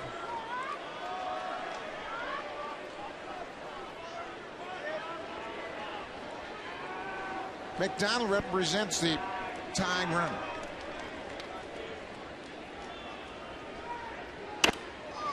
Davis did a good job, man. Again, Downs in a situation like this oftentimes will throw a couple of balls in the dirt to get a right-handed hitter to chase. That's that breaking ball. Curveball. He'll throw it to your back foot. See if you can swing over the top of it or just top it to the left side of the infield.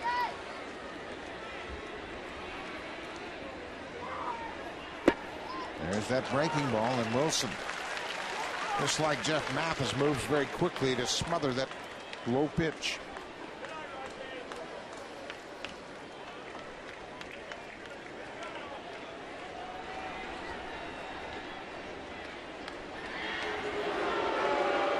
You see John McDonald, very exaggerated, pushing his helmet on his head, and with that, Bobby Wilson went out to talk to Scott Downs, and they changed their signs.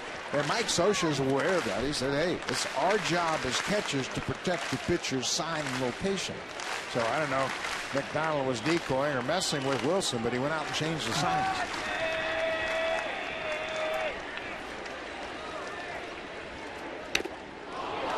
Davis gets a piece of that hook. You can look for one or two pitches from Scott Downs. Can't do it now with 2 strikes. It's that sweeping breaking ball like that one that Davis just fouled off, or the sinking fastball. It's been a good at bat. He has made him work.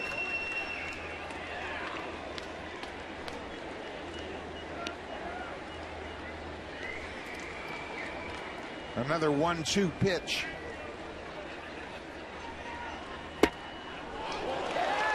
Davis is having a heck of an at bat, laid off that fastball down and in. You got to gain more confidence with each pitch you see. Have a better feel for Downs' movement, for his velocity, and for the break on that curveball.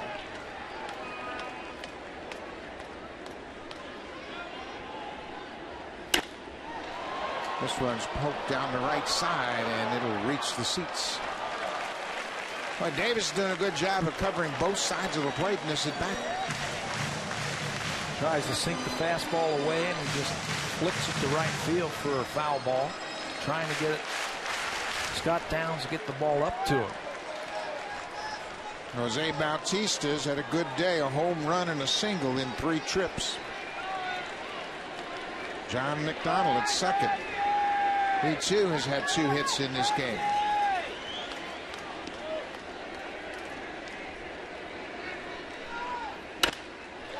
Good job. Rajay Davis is foiling a lot of good pitches from Scott Downs. And the one thing he's done since he's gotten the 2 strikes is really shortened up his approach. That'll help you track the ball just a little bit longer. Shorten your swing. A lot like Eric Thames did when he got the 2 strikes and ended up picking up an RBI his last time up on a ground ball to shortstop.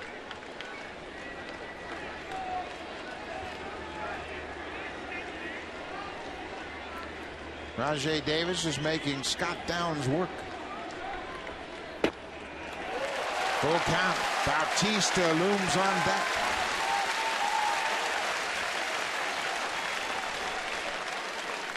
This is where Scott Downs gets tough. He's not afraid to throw the breaking ball when he is behind in the count. Predictable pitches. Just when you think he's going to throw that sinking fastball, he'll sweep that curveball up to you. Full count, 1 out. Ground ball this short. Ibar goes to third, and McDonald is tagged out. And Davis looks like he may have injured himself running to first. So McDonald broke on contact. The ball was in front of him, and it was an easy play for Ibar and Callaspo. Here's Johnny Mack. Any ball to your right, you got to make sure it goes through. But Callaspo is right there. Now, initially I said, well, no, not that big of a deal because Rajay Davis is on first base. He has the ability to steal bases. But after you see that replay, that has hamstring written all over it. And that's not good. No, it sure looked like it was a significant injury before he got to first base.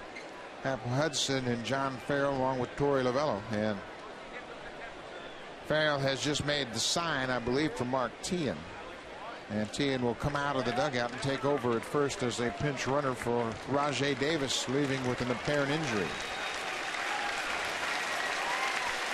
What an at bat for Davis. You sit around all afternoon, you come up in the 8th inning, and you battle one of the best setup relievers in baseball. His speed is such a big part of what he does. And trying to leg this one out, you can see about halfway to first, he feels it. That's not a good sign. Obviously, Davis, so much of his game is his speed, and it grabbed him pretty good before he got to first. Going back to the McDonald play at second, as you look at T and the pinch runner. But John McDonald didn't make a good play there. With Bautista on deck coming up, you've got to make them throw Davis out at first base. Hold your ground. There's no reason to go to third. You got Bautista coming up next, and we didn't know that Davis was going to pull a muscle. But there was no reason for Johnny Mack to try to advance to third there. That was going to be a tough play for Ibar to go to first. Yeah, and chances are that Bautista wasn't going to get a chance to hit. Not with Adam Lind on deck. They probably would have walked him and then put the go-ahead run on base, and then to set up that lefty-lefty matchup. But you're right.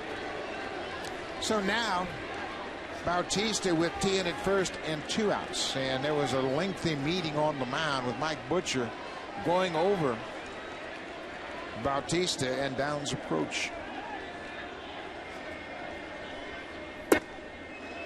Downstairs. Outfield very deep, nothing over their heads. The infield is very deep. You can see Cayespo, the third baseman, hugging that line. Nothing gets by him fair.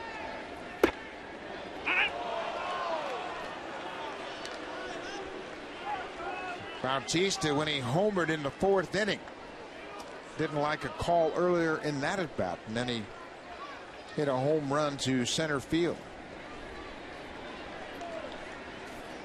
Ball and a strike. Blue Jays down by a run.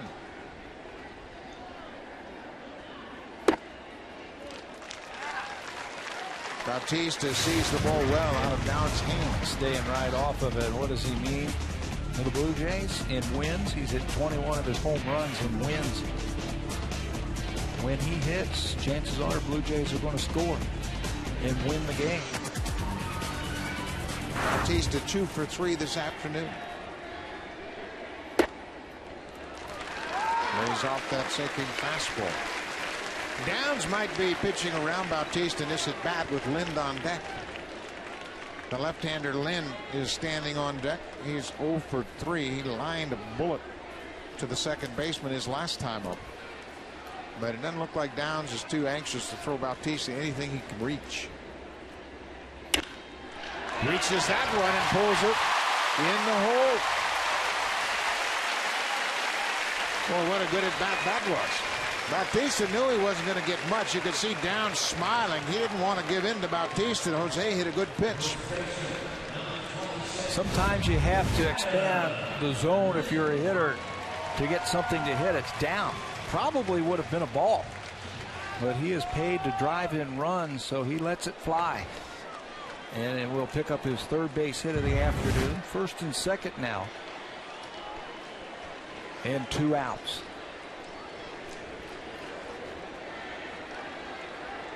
John McDonald was thrown out at third base trying to advance on a ball hit deep to short. Lind with 2 outs and 2 on. Slow breaking ball stayed on the inside part of the plate, but Lind was out in front. John Farrell was talking to us before the game, and he said that his last 2 swings in yesterday's games were probably the best swings that he has had in a while. They were free and easy. He just missed and fouled them straight back.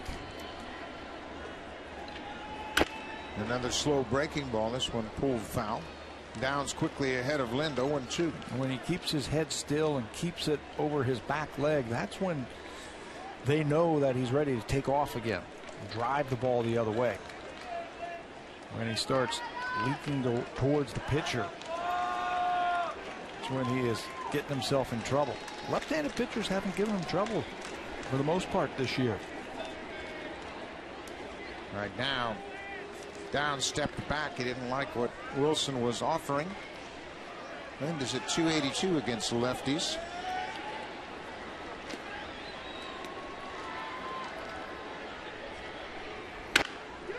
Bouncing ball. Trumbo at first, and he'll go to the bag, and Lind is retired. Downs gets out of a tough situation. Blue Jays are retired here in the 8th. Frank Francisco coming out of the pen.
Great effort in the field. Good day at the plate.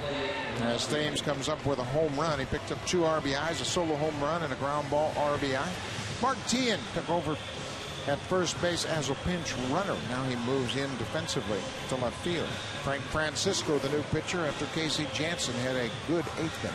Very good, very quick inning for Jansen. A strikeout, a ground out, and a pop-up. Now Francisco takes over. He'll face Bobby Abreu, the first batter. Francisco better of late because he's throwing more strikes, more quality strikes. Fastball back up there in the 93, 94 miles per hour. He has not allowed a run in his last 8 appearances, has Francisco.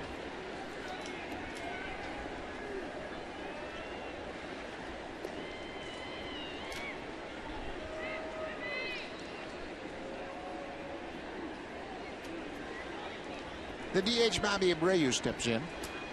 It'll be 3, 4, and 5 for the Angels here in the 9th. They have a 4-3 lead.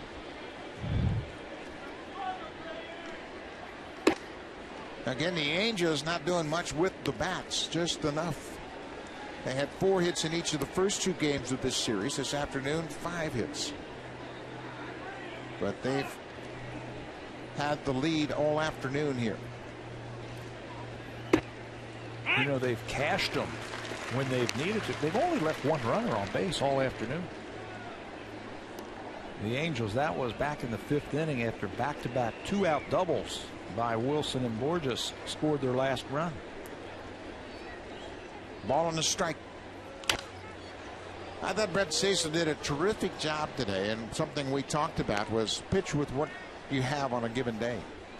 And he gave up a 2-out single and a 2-run home run in the first inning. I think John Farrell has to be pleased with the way he maintained his composure and kept pitching, and pitched 7 good innings and didn't walk a batter for the first time this season. I think that's always encouraging when your starter can go out there. They don't walk anybody. They make them put the ball in play. You know, the Angels had some productive at-bats. You mentioned the 2-run home run by Hunter in the first inning. That was a mistake. It looked like a changeup that was up. Then the triple and the sacrifice fly by Cayespo was a good at-bat. And then Borges doubled in a run. Abreu just over the glove of Lind into right.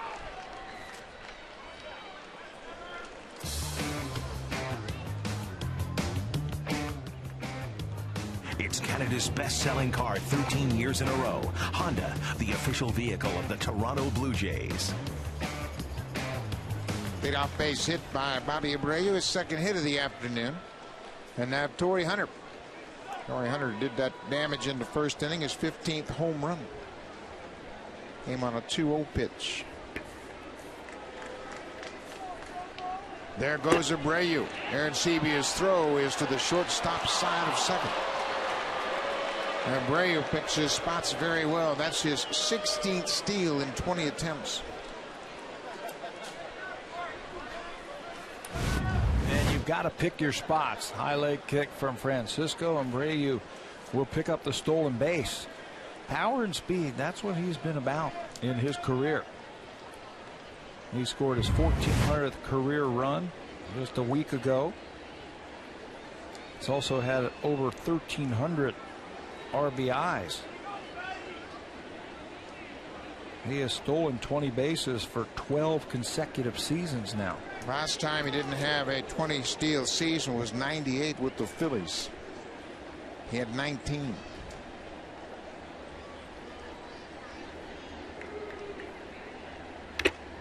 Fouled off the catcher.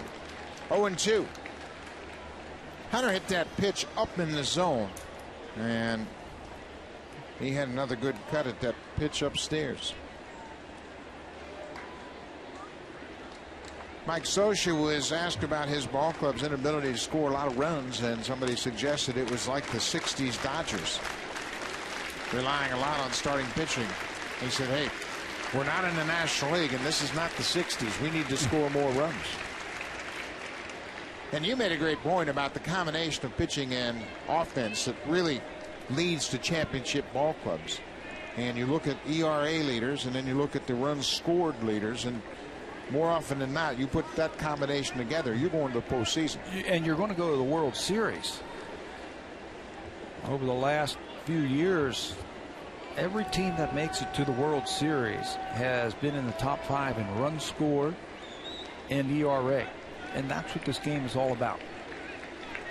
Stop runs from scoring and score more. This is popped up, should be playable for Brett Lawrie. Into foul ground. Hunter is retired. One out here in the ninth. Fans, test your knowledge and win additional Sharp prizes by visiting the new Hit a Home Run with Sharp Facebook page. More great opportunities to win beautiful prizes from Sharp. One out here in the ninth. Javi Abreu at second base. He singled and picked up his 16th steal of the season. Mark Trumbull is 0 for 3. Trumbull 0 for 6 in the series. He did not play in the opener, came on late in the game defensively. Takes the first pitch strike.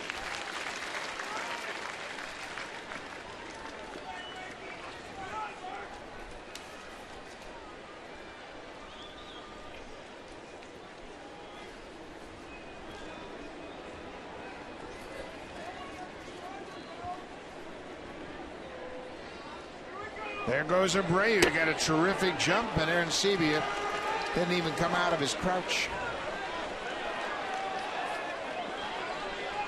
You had to figure that that was going to be part of what Bobby Abreu is going to try and do to get to third base. Francisco gives him just one look.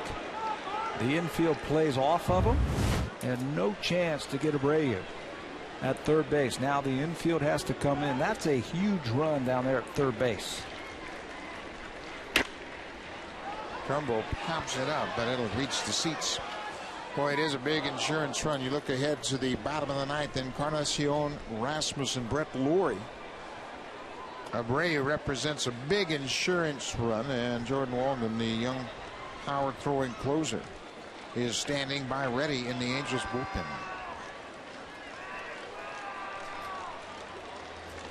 Big run at third. Trumbull's done a good job of cashing them in. And now Francisco doesn't look like he has his mind set on what he wants to do. He has a strikeout pitch, does Francisco. Good split finger fastball. Trumbull hasn't seen it before. Might be a good time to throw it. Trumbull had a sacrifice fly in yesterday's game, hit it to center field. Hits this ball high down the left side, but it's well out of play. Martin is in left field now defensively, taking over on defense for Eric Thames. Thames was lifted for a pinch hitter. And then that pinch hitter, Rajai Davis, injured himself running up the first baseline, and TM came into the game as a pinch runner. And Sevilla with a quick message to Francisco. It's got to be, let's strike him out. That's what you need right now, a strikeout or a pop-up. Well, you can go a couple ways, I think, here. You can elevate a fastball and see if he's anxious to try and lift the fly ball. Had a good cut at that pitch upstairs. 95, and you mentioned Francisco's fastball was back. That time 95 and elevated it just a little bit. He's also got that hard split finger that he can use. The danger in that is bouncing it at home plate.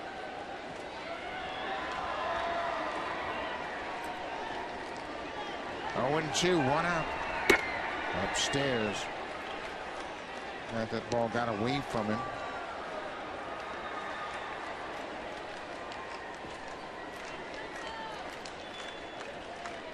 Trumbo leads all Major League rookies with 64 RBI.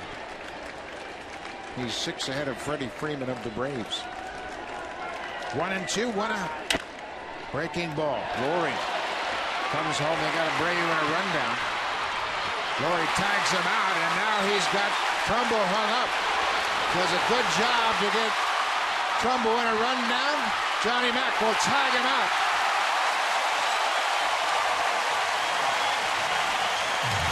Brett Lowry looks like a veteran at third. He was patient. He let Abreu run toward home and then threw it to the catcher, and Aaron Sevilla started the rundown. They run the contact play. Lowry throws it and then gets out of the way. Makes the play and then alertly keeps his eye on that back runner. And that's that.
Are being held in Vancouver, Edmonton, Winnipeg, Toronto, Montreal, and Halifax.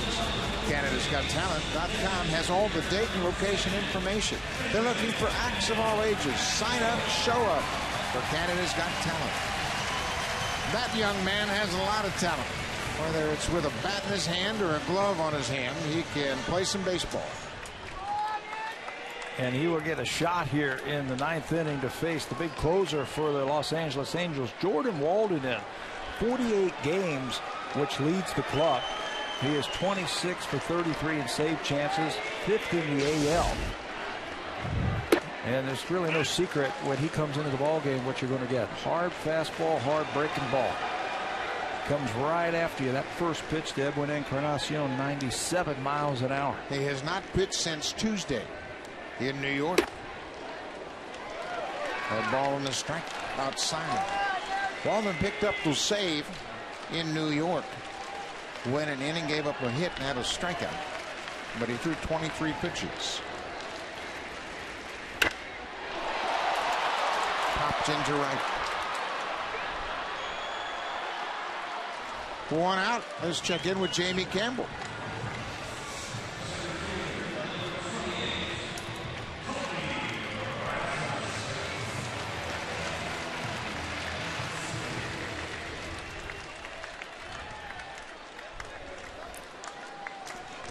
Dan Ugler with a 33-game hit streak on the line. He's hit 15 home runs during that hit streak. That's some stretch. There's a drive toward right. Torrey Hunter back. Off the wall. Rasmus around first. He's headed for second. And he'll get there with a ringing double off the top of the wall in right. Yeah, we mentioned this when the ball club was in Baltimore, how easily Colby Rasmus can get the head of the bat out in front in turnaround pitches.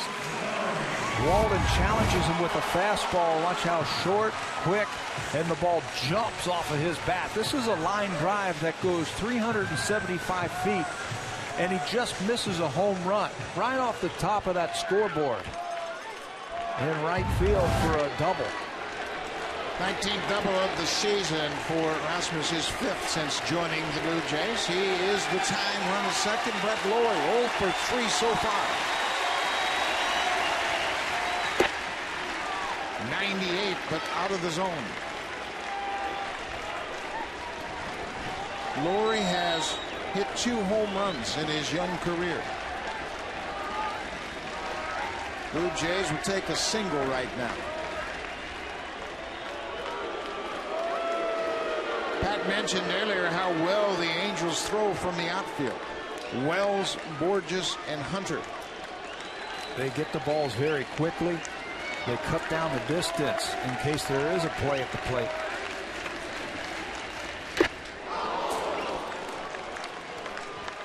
Ball in the strike. You mentioned that save for Walden his last time out. You know how he got it? He picked off Curtis Granderson on base for the final out of the game.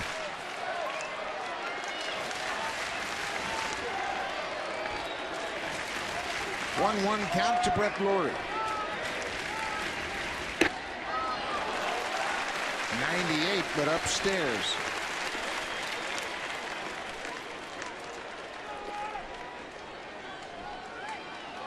In this situation with Jordan Walden throwing so hard, you don't have to try to hit it far, just have to hit it hard. Do what Colby Rasmus did. Just get the barrel out in front.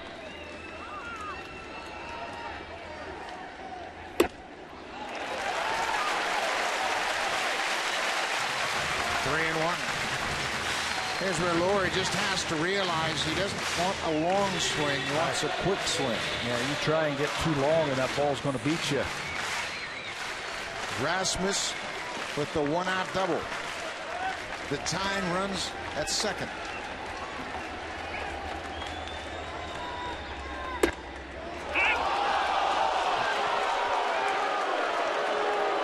Looked like that ball was further outside than previous pitches early in this at bat. The previous pitch.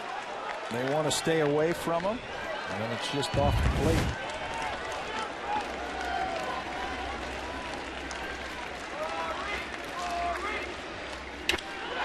Base hit. Rasmus around third. He'll score. Laurie's headed for second. Borges bobbles the ball, and he gets there. We are tied at 4.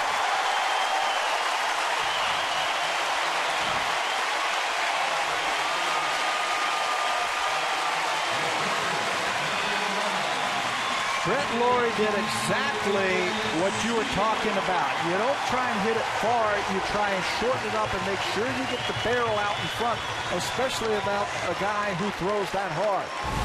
If you do that, good things are going to happen. He catches this fastball and drills it into left center field.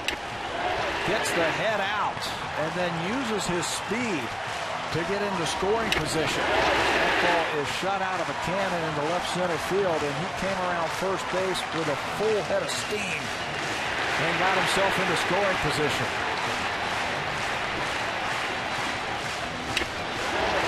Colby Rasmus had to freeze on the line drive, but he's got plenty of speed to score. His 1-out double set the table for Brett Lawrie's RBI double. What a ninth inning Lawrie has had. on defense, and now with the bat, J.P. Arencibia with a chance to win it. The blown save for Walden, just his 7th of the season.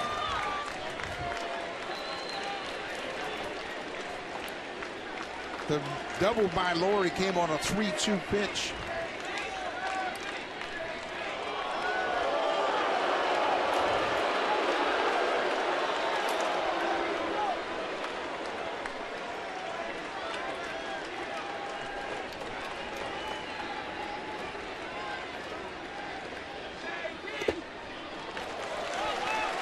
Boy, you talk about a textbook block right there. That's a huge block in this situation with 1 out. Watch Wilson smother this ball. 90 feet is so important this inning. More important. Look at that. Perfect. Just smothers it. They mentioned Walden had not pitched since Tuesday. And he threw 23 pitches in that game. 2 balls and a strike, 1 out.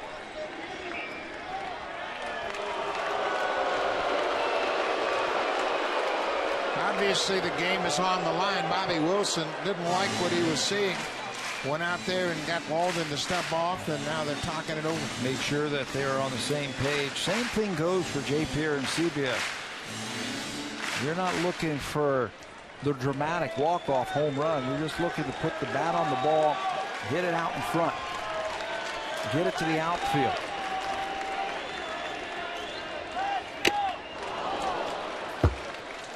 Two and two.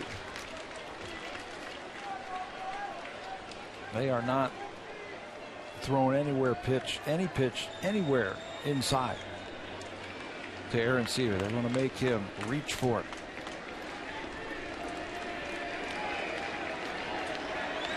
There goes Laurie to third. Pitch up and away. No throw. His first big league steal.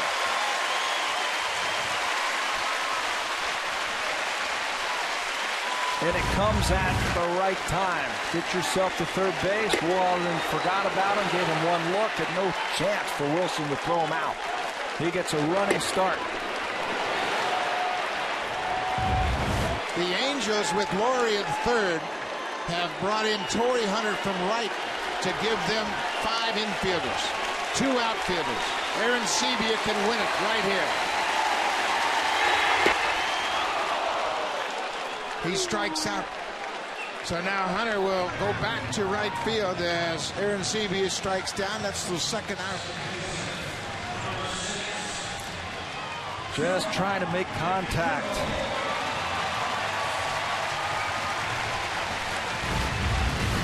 He throws too hard. JP trying to win it, getting the ball, trying to loft it into the outfield. And now it's up to John McDonald.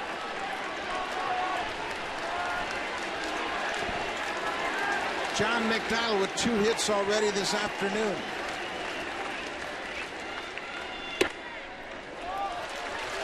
Everything Walden has thrown has been away.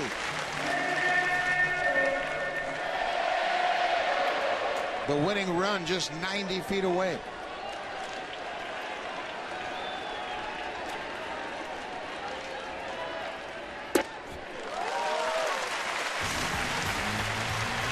John McDonald has been in this spot before, and he delivers against Tampa Bay. Adam Russell in extra innings, a home run, a walk-off homer.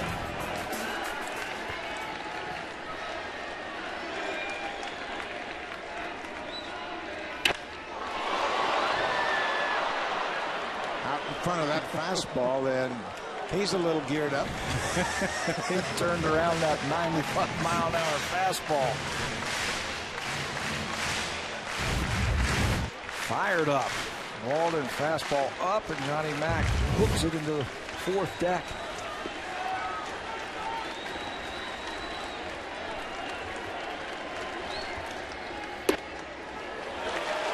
Three and one. Yunel Escobar on deck.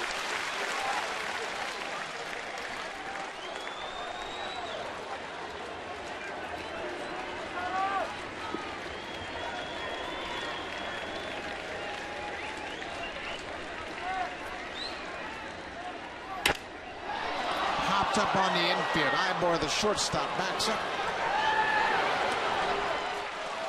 McDonald's retired, but the Blue Jays have tied it. Brett Lawrie delivering the RBI double. We'll go to extra innings, 4-4.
Jays out of the top of the ninth and then delivers against one of the toughest right-handers in the American League. He gets on top of a 95-mile-an-hour fastball and he drives it to left field, and with that good speed makes an extra base hit. He would then steal third base, but left stranded there.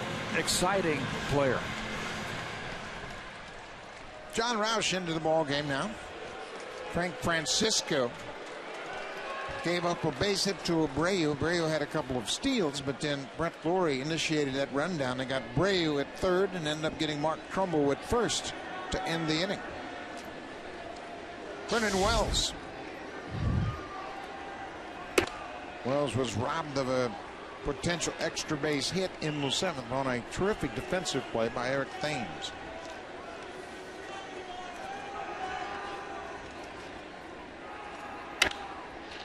Popped up. Bautista coming in from right. One out.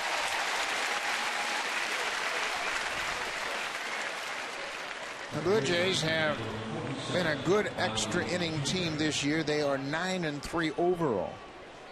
They are a perfect 7-0 here at Rogers Center. John Farrell has gotten good work out of his bullpen here again this afternoon. Casey Jansen with a very efficient inning of work. Francisco had a quick ninth, and now John Roush. Howie Kendrick is late on a Roush fastball.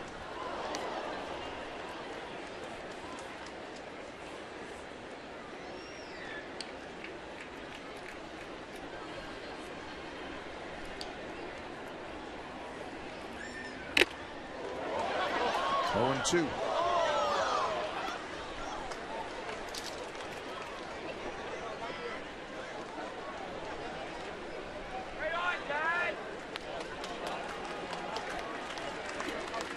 One out, 10th inning of a 4-4 game.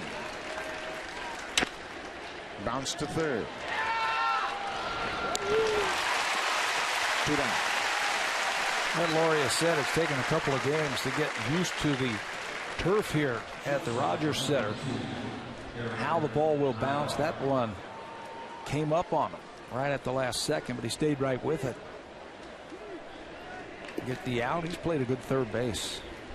He made a play here, taking away a hit from Torrey Hunter in the 4th inning. That was special.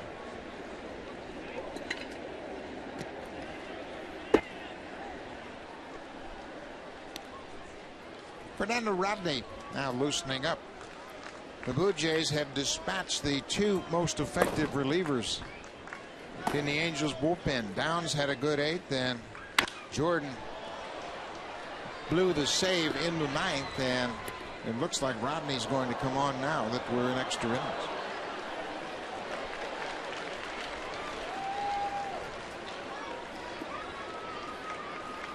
Eric Ibar. 0 for 3 so far.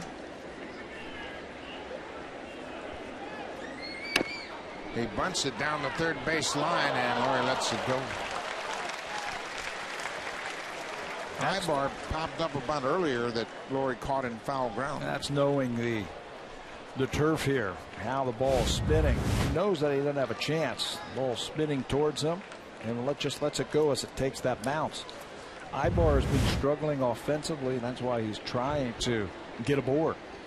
He leads the club in stolen bases. Just 3 for his last 45.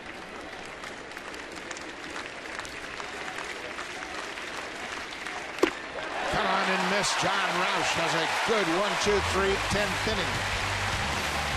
Roush used the off-speed pitch to strike out Eric Ibar. Down and away, Ibar swings at the breaking ball. Yunel Escobar will start things up. He's had a walk-off homer in extra innings. Tien and then Bautista.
Airplane and fly out west to take on the Seattle Mariners at Safeco Field. Monday, it'll be Henderson Alvarez making his second big league start against the phenomenal rookie Michael Pineda. That's Monday, 9:30 Eastern Time. Tuesday, the left-hander Brad Mills against another classy left-hander Jason Vargas. Tuesday at 9:30. And then Wednesday, Brandon Marr, the former Seattle Mariner, goes up against Blake Beaven. All 3 night games, all right here on Rogers Sportsnet. Blue Jays will then take a trip south down the coast to Oakland and take on the Athletics for 4 games. Fernando Rodney becomes the third reliever for Mike Scioscia's team. Rodney has closed games in the past, but this year just 3 for 7 in save opportunities. 17 walks in 25 2/3 innings for Rodney. He suffered his 4th blown save on the 9th of this month when they were in New York. Throws very hard. Good fastball and a good changeup. They mentioned Yunel Escobar had a walk-off home run against Grant Balfour in the Athletics here in the first series of the season. An opposite field walk-off home run for Escobar. And the same type of pitcher, Fernando Rodney, like Grant Balfour, comes right over the top. He'll challenge you with fastballs. When he gets in the counts of 2 strikes, he could use his change.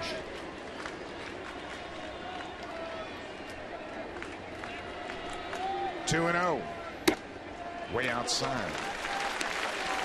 I mentioned Rodney had that blown save against the Yankees on the Jeter 2-run single, but he's really been tough on the hitters. He's held the opposing hitters to a 111 average in his last 13 outings. Just 3 hits in 27 at bats. But here, he's in danger of walking the leadoff batter. There's no question when he throws it over the plate, he's tough.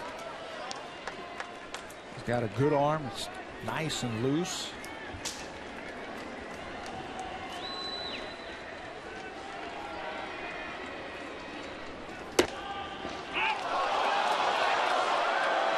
Escobar has not been on the same page as the home plate umpire all afternoon, David Rackley. Fastball down and away. Escobar thinks it's ball 4. Rackley says, wait a minute. There's that great example of how well Wilson received that ball. There's the walk. Escobar will start things off here in the 10th. Rodney walks him. Not much of a threat to steal a base as you know Escobar. They bunted the last time they got the leadoff batter on. That was an infield single by McDonald. They sacrificed him to second base.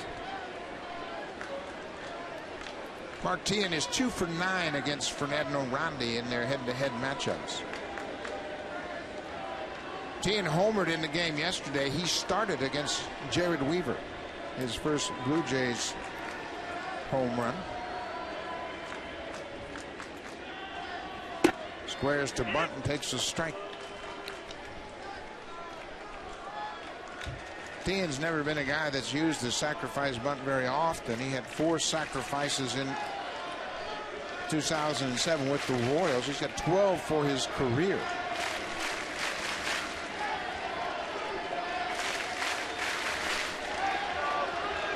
Oh, 1. Bunts it up the third baseline, but it's foul. He just kind of poked at that and hit it into foul ground. Tien's in his first at bat. Escobar with the leadoff walk. This is where the combination of Bautista and Lind really support one another. If the sacrifice were successful and you had first base open, more than likely they'd put Bautista on, but then you've got lefty against Rodney.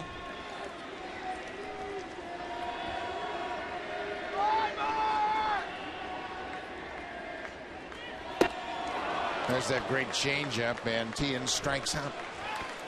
Takes about 15 miles per hour off that pitch. He's got great arm action when he throws it, and it goes straight down.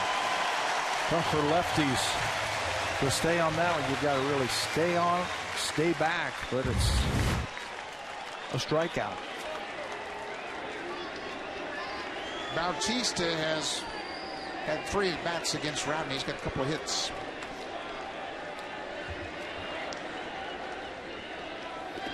Bounced in the dirt, and again Wilson blocks it very effectively. I mean, that's perfect. You go down to your knees, you bring your arms in, and just try and smother the ball. Keep it in front of you. You don't want this ball bouncing left or right. It's okay if it bounces in front of you and he uses some kind of any part of your body just to knock that ball down.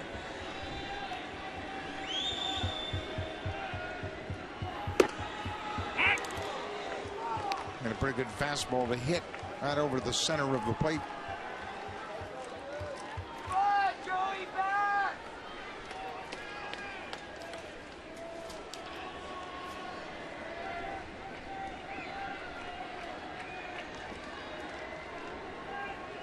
One and 1.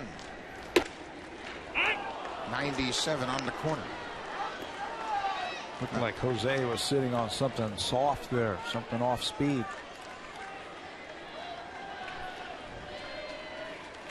Now he's got to get back to protecting the zone. Bautista's in a hole. 1 and 2. Jose's had 3 hits this afternoon. There's that changeup, 83 miles an hour, 14 miles an hour slower than the previous fastball. And if you don't think that messes up your timing, 37 saves a couple of years ago for Rodney when he was with the Tigers. Came over to Los Angeles. He's been in and out of that closer's role the last couple of years. Fastball pulled outside.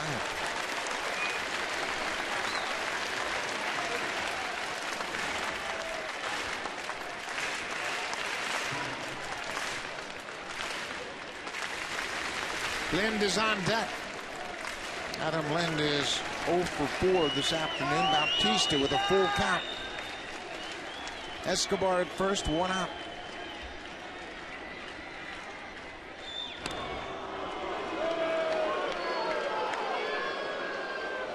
Hisanori Takahashi, the left-hander, appears to be ready.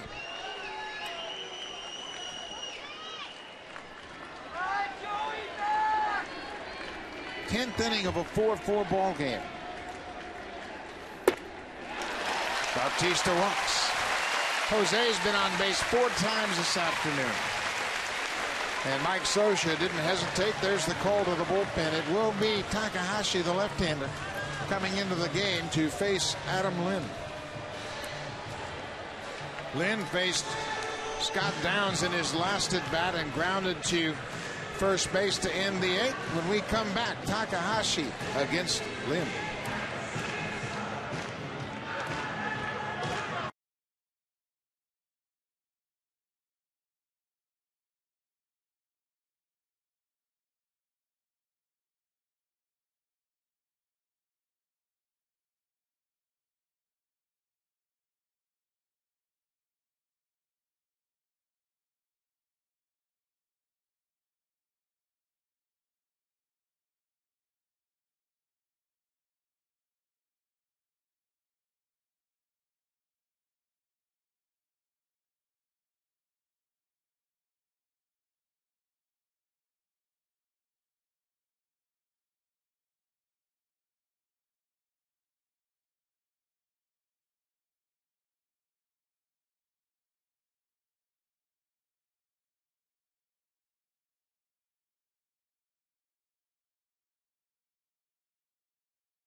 Angels took the opener. Blue Jays won 11-2 yesterday. We are in the bottom of the 10th inning in a 4-4 tie. 2 on and 1 out. New pitcher for the Angels will be the left-hander, Hisanori Takahashi. Takahashi, 36 years old. Spent most of his career in Japan with the Yomiuri Giants.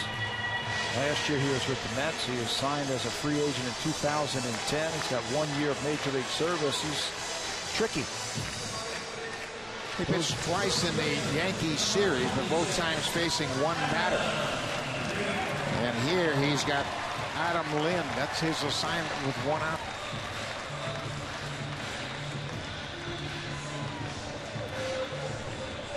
I think it's important for Adam Lind against Takahashi to really stay on the ball. He's going to feature a lot of breaking balls to him, trying to get him to fish or roll over on those curveballs. Stay with it. His best approach right now is left center field. Escobar at second, Bautista at first. As Pat mentioned, Takahashi, a veteran. The winning run at second. Blue Jays have had 7 walk-off wins this season.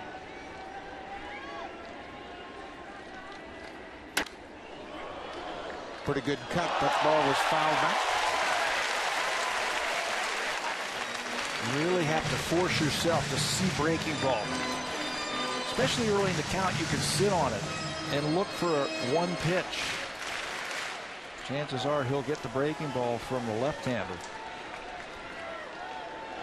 Takahashi actually has been better against right-handers this year than left-handed batters.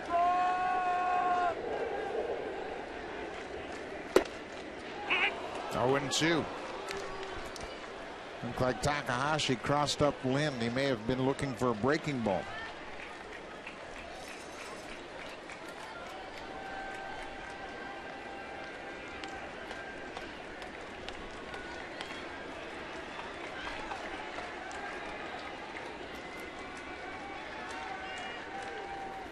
Way outside.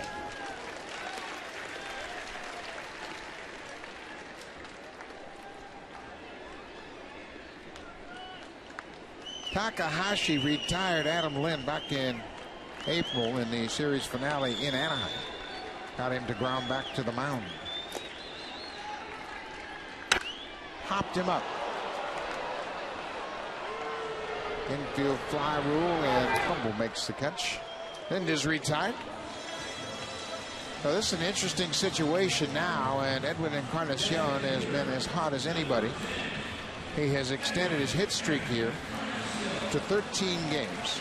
And you had mentioned Takahashi has been more effective against right-handed hitters, but Encarnacion has really been swinging the bat well of late. Right man at the right spot right here. You got him up there with the winning run out at second base. This is what's made the Blue Jays lineup a little bit more dangerous since we have seen the changes of Thames and Laurie and Snyder earlier. You can't bring in one pitcher to go left on left. You've got left-handers and right-handers, back and forth you go. Takahashi keeping an eye on Escobar, not wanting to get a big lead at second. 2 outs. So if you bring in the left-hander to face the left-hander, you get him out, you still have to face a very dangerous right-handed batter.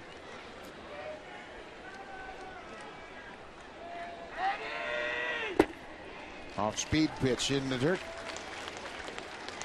Encarnacion is at .253 against left-handed pitching this year. His average up to .285, and it's been a steady climb.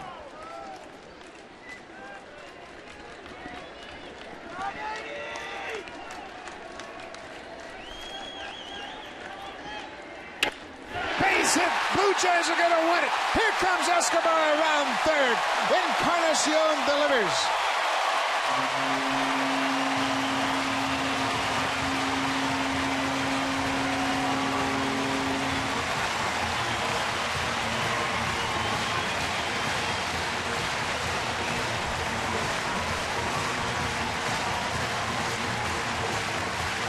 It is the right man in the right spot. He's been swinging a hot bat for the Blue Jays.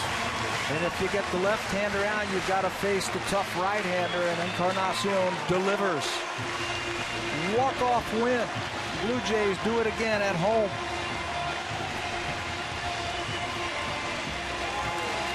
Well, what a game for the Blue Jays. They were down, they kept packing away, and Encarnacion delivers. A seed to center, and he knew it. As soon as he hits it and that ball lands safely in the outfield, no chance to get the runner at second base. Everybody touches the bags, and the Blue Jays have another walk-off win. A big win coming back against Dan Herron. Encarnacion chases home Yunel Escobar, who walked to start the 10th. The 8th walk-off win for the Blue Jays. They are perfect 8-0 in extra innings here at Rogers Center. They win this series, and they'll head out west. Thanks for watching. Stay tuned. Jamie Campbell, Greg Zahn, they'll break it all down. Here's Jays Connected.